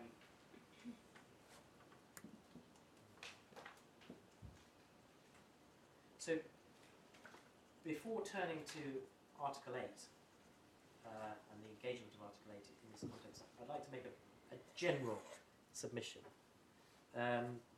which is about the need for government to be able to conduct searches online and to look at media, whether it's mainstream media, social media, the internet. Government departments have a wide range of policy responsibilities.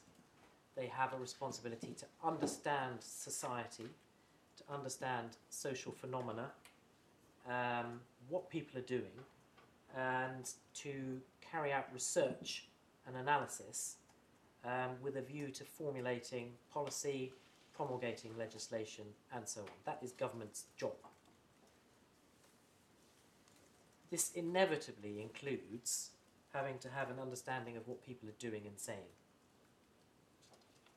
And it inevitably includes civil servants accessing media and conducting searches on Google, finding out about people, and so on. And in my submission, this is not only is it appropriate, it's essential.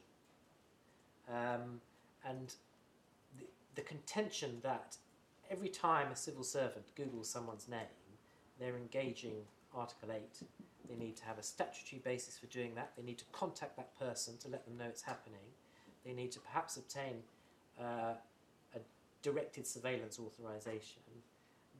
That notion is, in my submission, completely nonsensical and unreal. To be fair to him, I don't think Mr. Irwin was saying that every time anybody within government does a search, there's something to be notified within Article 8. He didn't say that.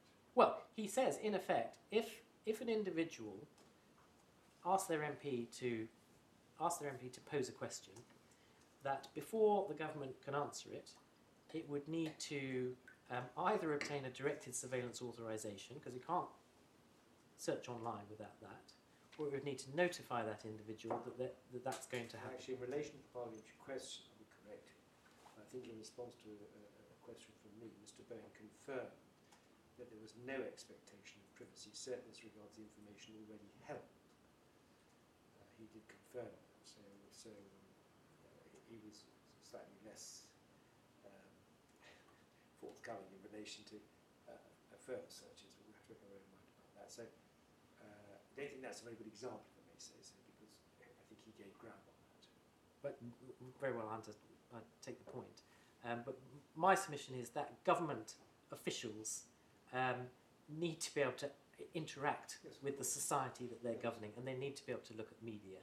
And doing what was done in this case is not only entirely predictable, reasonably foreseeable, it's essential.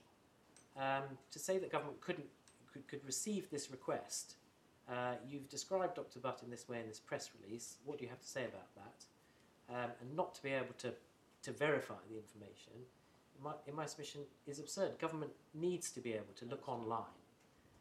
It needs to be. I think there's more of an issue on Mr. Bowen's case about the use, whether it's by the unit or the Home Office more generally, of student rights, because that is a body which plainly does carry out a systematic analysis of people and what they're doing.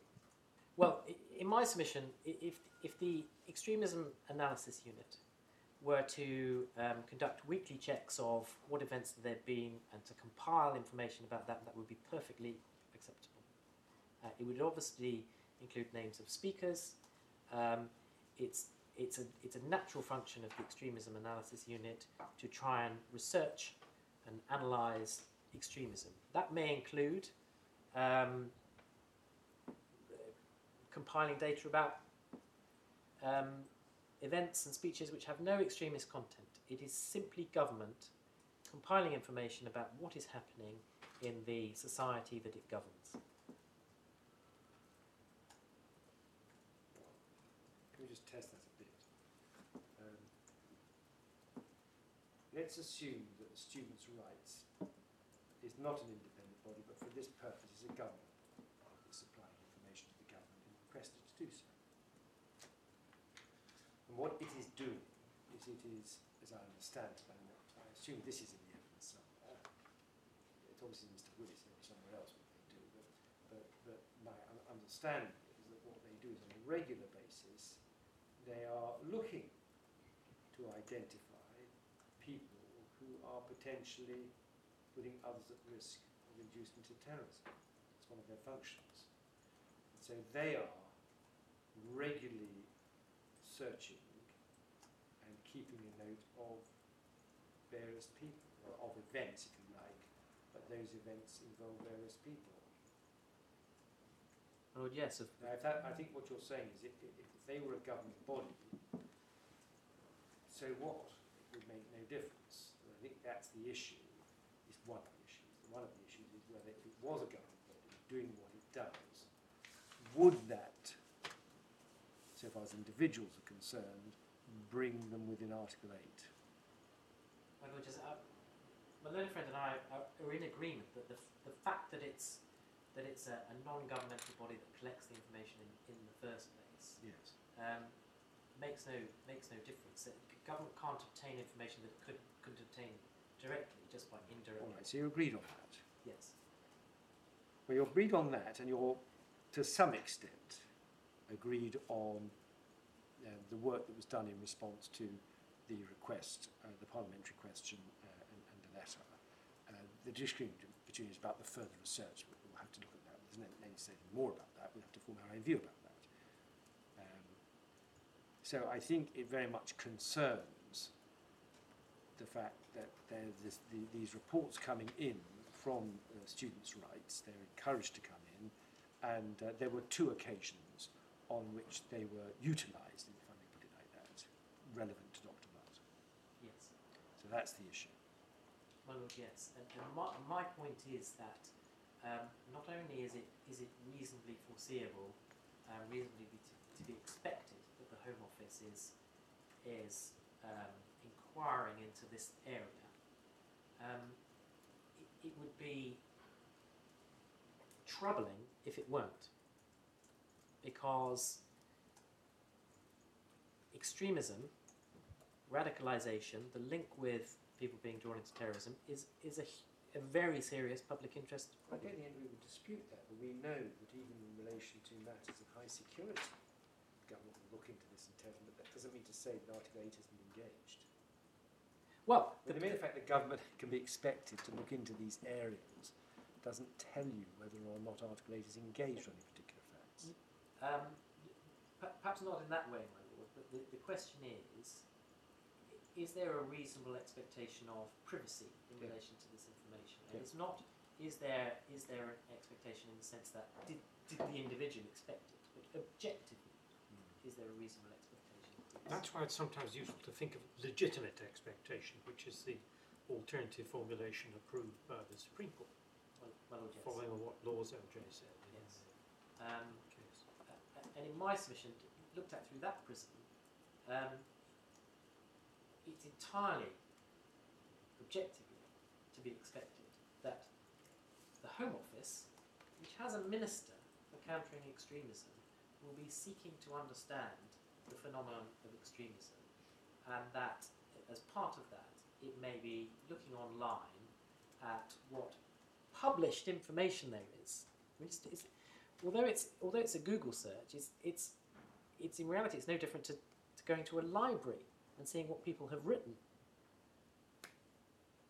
It is so to be expected that no one could have a reasonable expectation that this isn't going to happen, that this is in some way an interference with a person's privacy, because it's to do with what they're publishing in the public domain in order for their views to be consumed. Well, I can see that on ad hoc searches, as you mentioned, but I have to go back to the gravamen of the analysis of the submissions of Mr. Bowen, which is that student rights are not carrying out ad hoc searches, and their whole purpose, as I understand it, is to identify people. One of the purposes is to identify people who are what they would describe as involved with extremism. That's one of their purposes.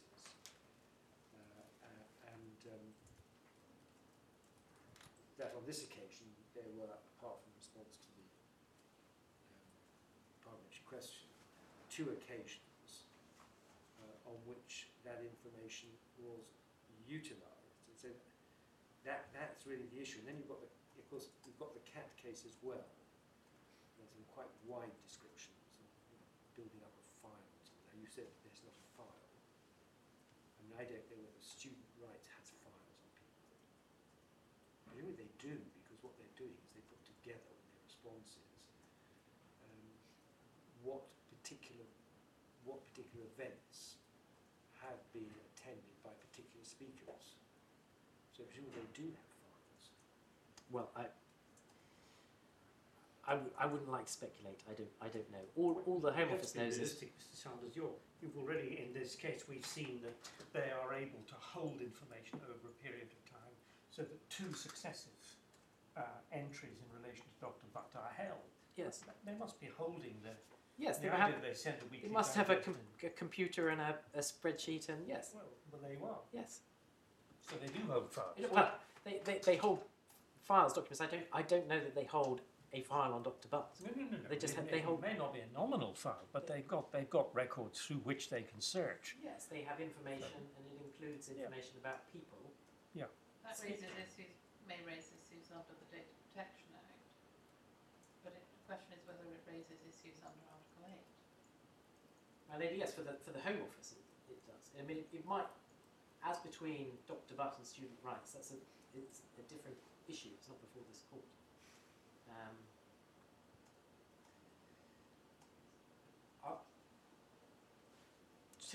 The proposition is government's got to do this.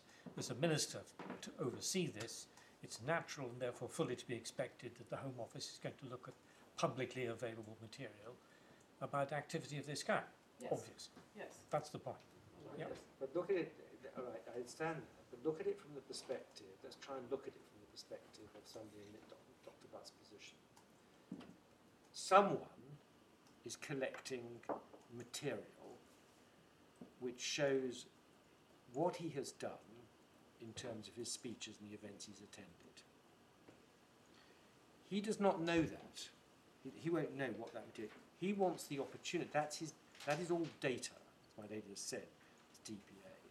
But the crossover point with Article 8 is he to be permitted a reasonable opportunity to challenge the accuracy of that information, or even the conclusions drawn?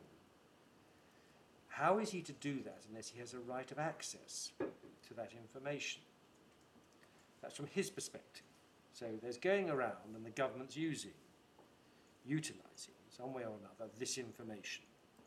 It's about him personally, and it may or will have an effect on what he can do.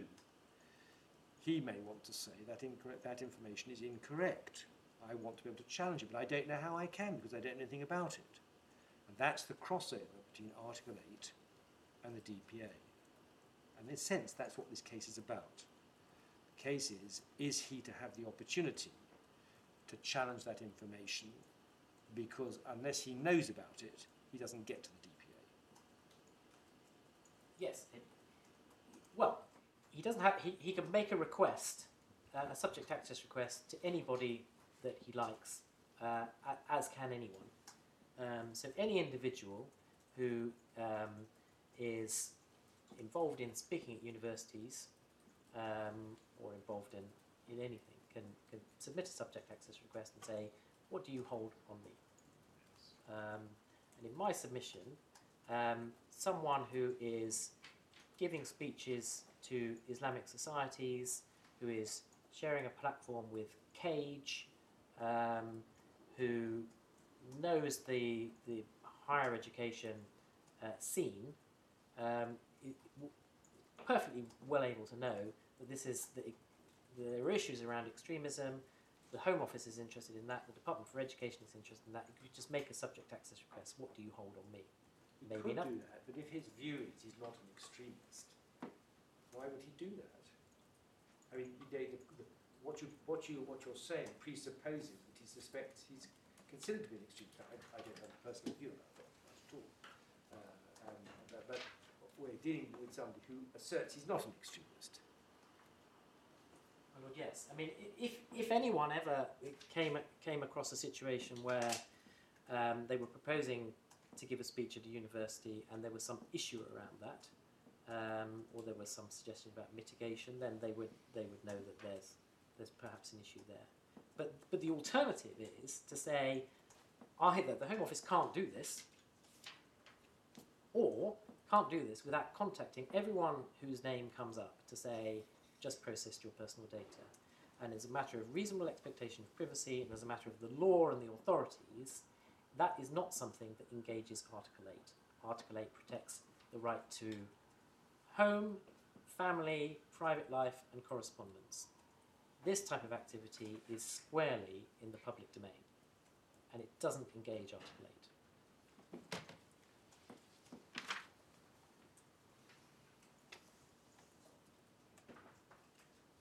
How do you distinguish the CAT judgment, the CAT decision, and the statements made there? Yes, if I come to that now. So taking Article 8.1 first. In order for Article 8 to be engaged, and so the requirement to satisfy Article 8.2 to apply, there must be a reasonable expectation of privacy and a sufficiently serious interference with the privacy interest. And in our submission, the judge was right to find that neither of those tests were satisfied in this case.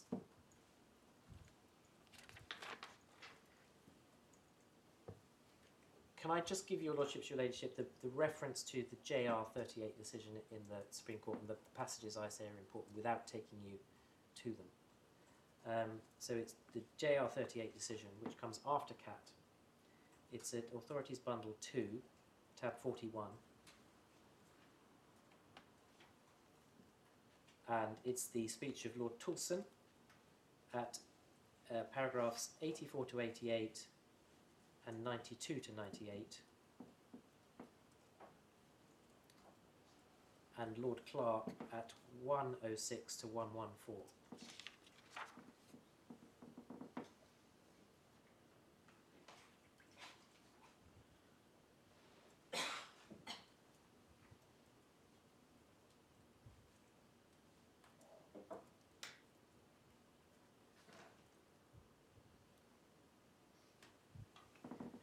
And the reason we say the judge was right to distinguish Cat is that this is a qualitatively different type of case.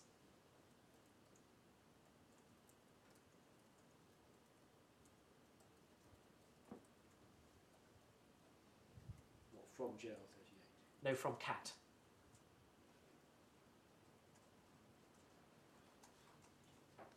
So, Article 8 of the Convention, as worded, its primary subject of protections are family and private life, home and correspondence. So the initial jurisprudence on Article 8 was all concerned with that. So interference with correspondence, interception of telephone calls, things happening in the person's home. There's then been an expansion of the jurisprudence, of the principles of the jurisprudence, to protect what individuals may be doing outside of the home and outside of private premises as they go around public places. So one has the von Hanover case about Princess Caroline of Monaco, where she's going shopping and playing tennis and so on. My lady mentioned popping to the shops, which I think is from Baroness Hale's speech in Campbell. So there are things that can be part of one's private life, notwithstanding that they're done outside of the home and outside of private premises, that they're done in public. And the observation of that happening doesn't engage Article 8, but the creation of a systematic record of it having happened may do.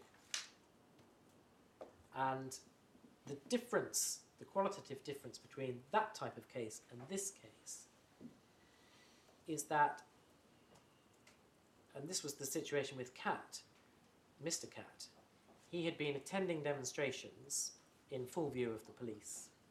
There could be no objection to the fact that the police saw him there.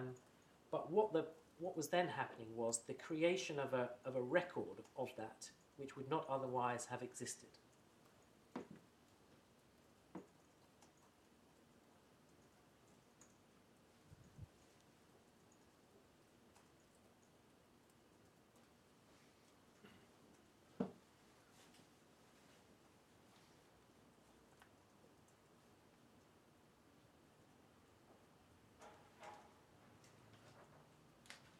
So this isn't a situation where Dr. Butt has been followed around and a record's being created of what he's been doing. It's a situation where there's been research of media, in this case online media, about what he's been doing, what's already on the public record. And that's a different type of case to Cat, and it doesn't engage Article 8. And that's why, and I'll come to the authorities which support this, there are authorities where... Are you now talking about what the Home Office did? Or are you talking about student rights did? Well, I'm concerned with what the Home Office... No, but the point I've been trying to make, which I think is a fundamental part of Mr. Payne's case, is that, and you accept this, is that you are in no different position as the Home Office from student rights as regards this issue. Well... So we have to look at what student rights is doing. That's his case. Well, my lord, student rights isn't a public authority, so it's not subject to the Human Rights Act. I thought you'd agreed that it would make no... I think you well, accepted it makes no difference. Well, the point I accept is it makes no difference that we got it from student rights, as opposed to having got it ourselves from the internet. I thought your point was the nature of this information is public. Yes. It's public appearances and public speeches by Dr. Butt, which is to be distinguished from pictures taken of Mr. Cat. He goes in public, but he doesn't create the information that is held. He is appearing in public, but he's not making speeches. Now, I thought that was the point, rather than the mode of holding the information, but the intrinsic nature of the information which is here being gathered together by public search is something that he has sought to make public, and indeed that he wishes to go on making public because he wants to go on speaking. My lord, yes, absolutely. I entirely agree with that summary. So the point is that with cases like Cat or von Hanover, or there's the case that we looked at yesterday, the Ouzon case, where there was a GPS tracking device put on someone's car, or the case of Peck, where P-E-C-K?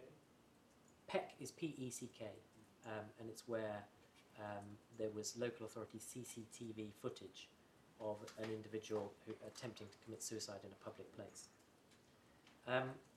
In all of those cases, the individual, although they are in public, they are potentially going about their lives in a way where it's reasonable for them to expect privacy. It's reasonable for them to expect that if there is going to be a record created of this, that it must satisfy Article 8.2.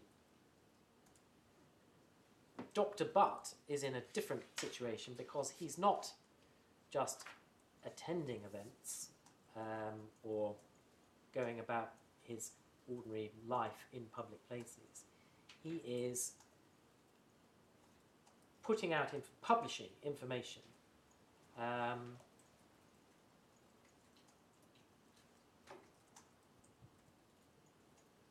that then is recorded and becomes available via the media, just as if there had been a newspaper article reporting a speech he had done. No one would say the Home Office may not look at this newspaper article without letting Dr. Butt know that they're going to do that.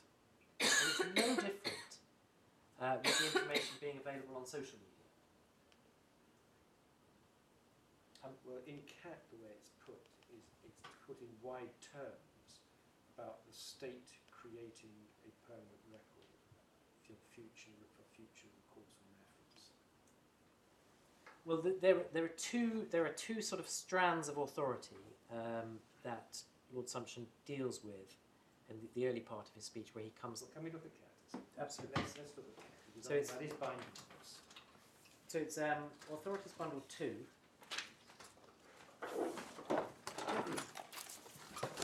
At tab 32.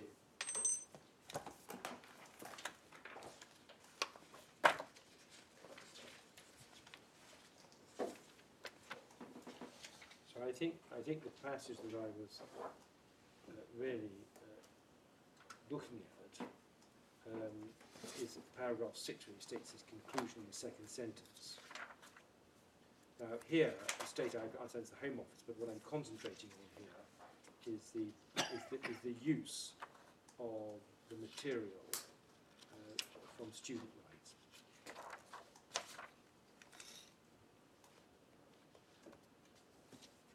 So it's that sentence really, which is quite broadly expressed. The state systematic collection, storage and retrievable form, even of public information about an individual's interference with private life. Yes, but public information has to be understood in context, and that's to do with, the cases referred to are to do with individuals, their conduct in public places. It's not, and in my submission, it couldn't conceivably be read as capturing what an individual has published.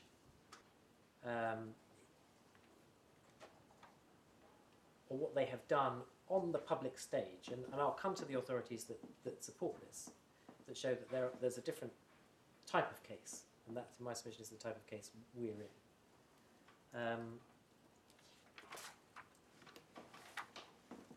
There's those authorities. So there's the Princess Caroline going to the shops playing tennis in public. There's another line of authorities that's discussed here, which is to do with the systematic storage and retrieval of private information, in the sense of sensitive information. So the PG case is to do with voice samples, which might be used to identify someone.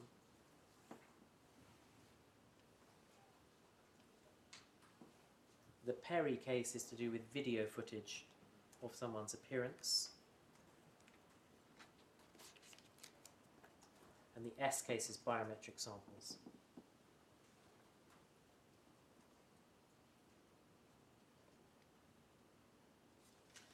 and there are cases about historic criminal convictions or cautions or so on. But again, that's a qualitatively different type of case. The issue here isn't about how long is the Home Office going to hold this information.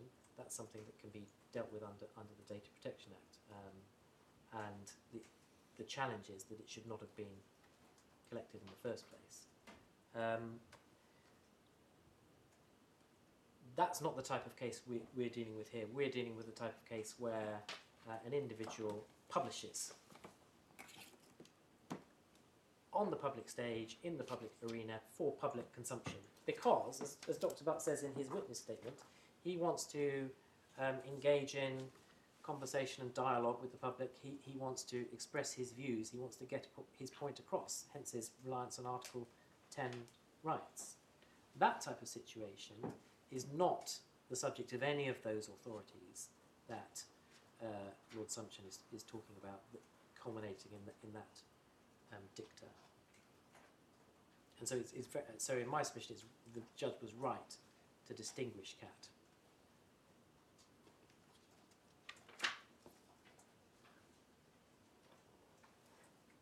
Is there any case, your report here, where that distinction has been considered?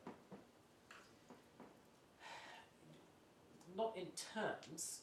I can't think of a case where CAT has been. Sorry, I didn't mean CAT itself, but that issue.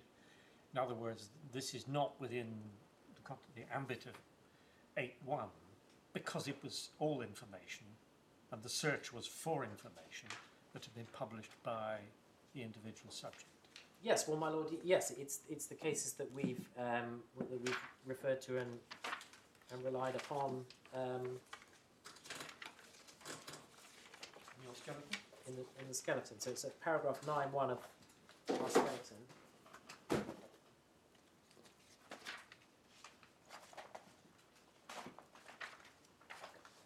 We refer to a number of authorities where where a creation of a record or disclosure of what an individual is doing in public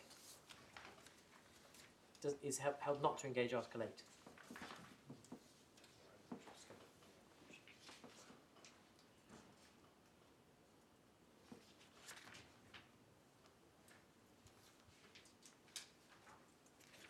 Are you going to show us any of those? Or Well, if I could just if I could do it by reference to the skeleton without taking your lordships to them, because the skeleton. Unfortunately, my skeleton is actually good, but I'll be able to follow what you say.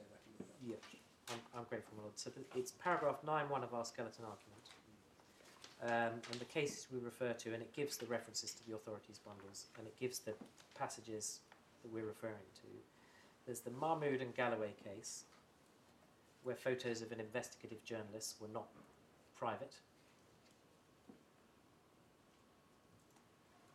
There's the author of a blog case, with the identity of a blogger, so the identity of someone who is publishing their views, doing exactly what Dr. Butt's doing, is not something that could be considered private. There's the Strasbourg case of Krohn-Verlag, which is to do with a photo of a politician, and the Strasbourg court talks to someone who's entered the public arena. So there's no reasonable expectation of privacy when you've entered the public arena in relation to what you do in that arena.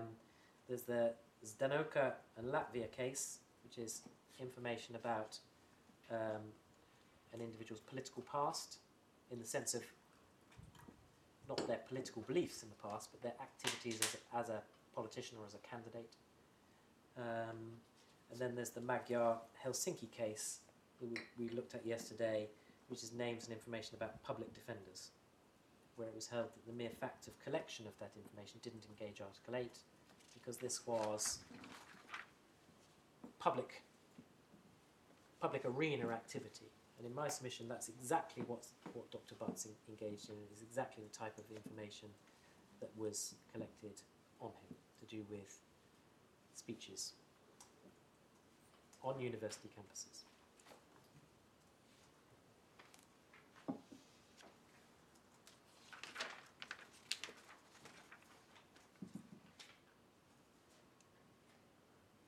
So to say he had a reasonable expectation or a legitimate expectation that this information wouldn't be looked at, wouldn't be compiled by government, in my submission, is simply not right. And just finally, to support that, the reference to the Gulati case and the judgment of Lady Justice Arden, which is referred to in our skeleton, so I won't take you to it, but it's Authorities Bundle 2, tab 39.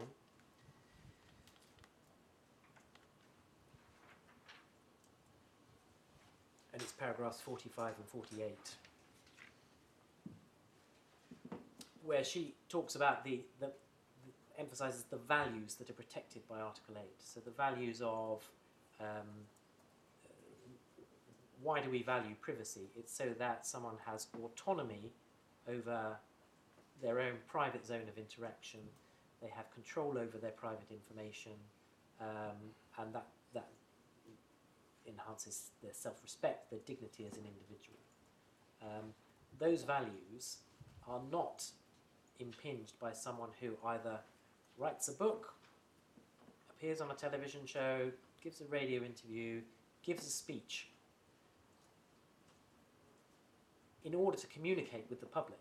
That's a different situation entirely. And in my submission, there is no reasonable expectation of privacy, and there's no basis for likening that to home and private life, correspondence, family life. It's what happens in the public arena.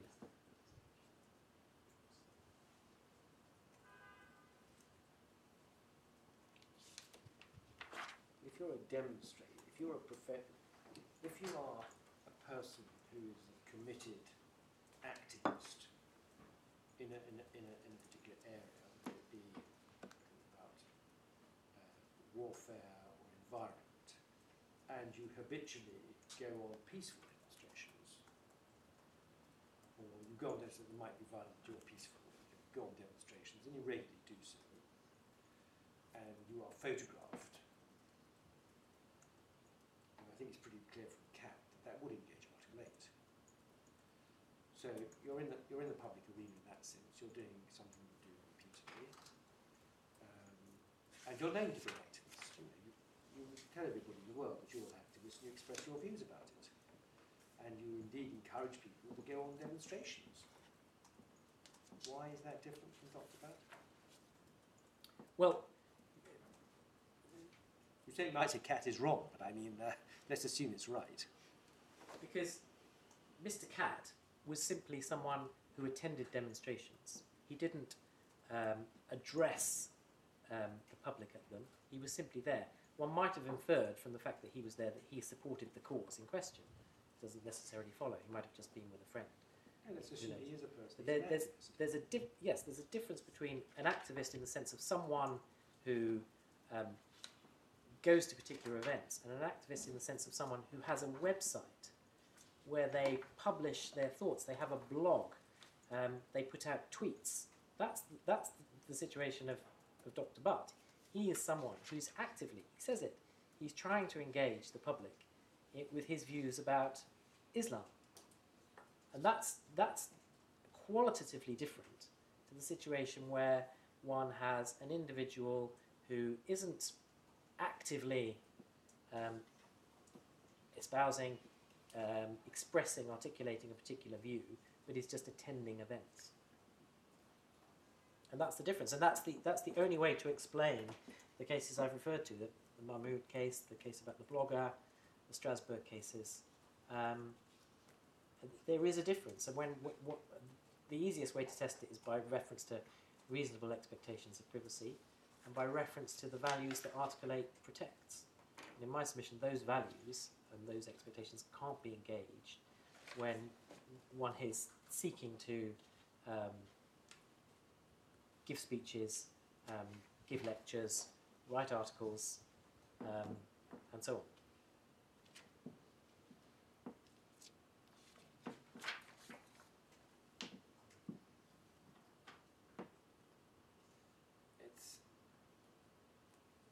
I think it would be helpful if after lunch you could articulate clearly in a sentence or two sentences what the difference is between this case and cat, the cat type case. And I know you've done it in the sense, but actually I'd quite like to write down exactly how you articulate what the difference is. Bearing in mind, we might assume that Mr. Cat himself was an activist, was not concerned that people should know about his views, he supported a particular cause. And his public arena was the public arena of demonstration supporting the cause. Well, I do want to answer now, because I have to think about it. I'll endeavour to do that, Mano, but every case has to be considered in context. And what's quite important about photographs is that they contain a particular type of private information. And so the taking a recording of someone's image or a voice sample may engage different considerations to the copying of what they've said in public. So there are different types of information, and there are different expectations about different types of information. And the information that was collected by the Home Office, provided to the Home Office, was not about Dr. Butt's movements, apart from, you could say, he was obviously physically present at the events where he gave a speech. But it wasn't about his movements, it was about what he said.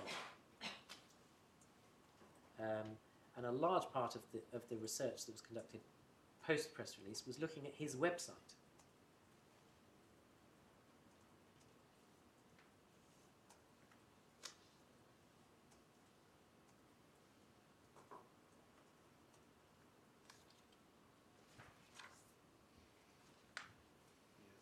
And by the same token, if Mr. Cat had had a blog or a website or written a book or given an interview where he'd expressed his views, that wouldn't, in my submission, engage Article 8, because that would be just different to his presence at events and the recording of his image at events.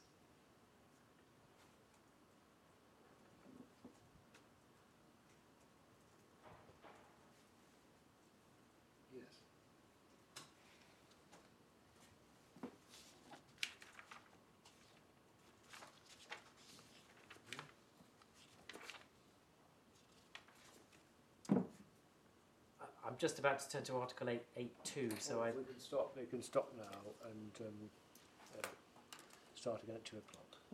My Lord, just on that last question you put to my learned friend, for the answer to what the judge said in terms of distinguishing cat, Yes. paragraphs 219, 220 and 224, starting at page 83 of the core bundle. All right, thank you.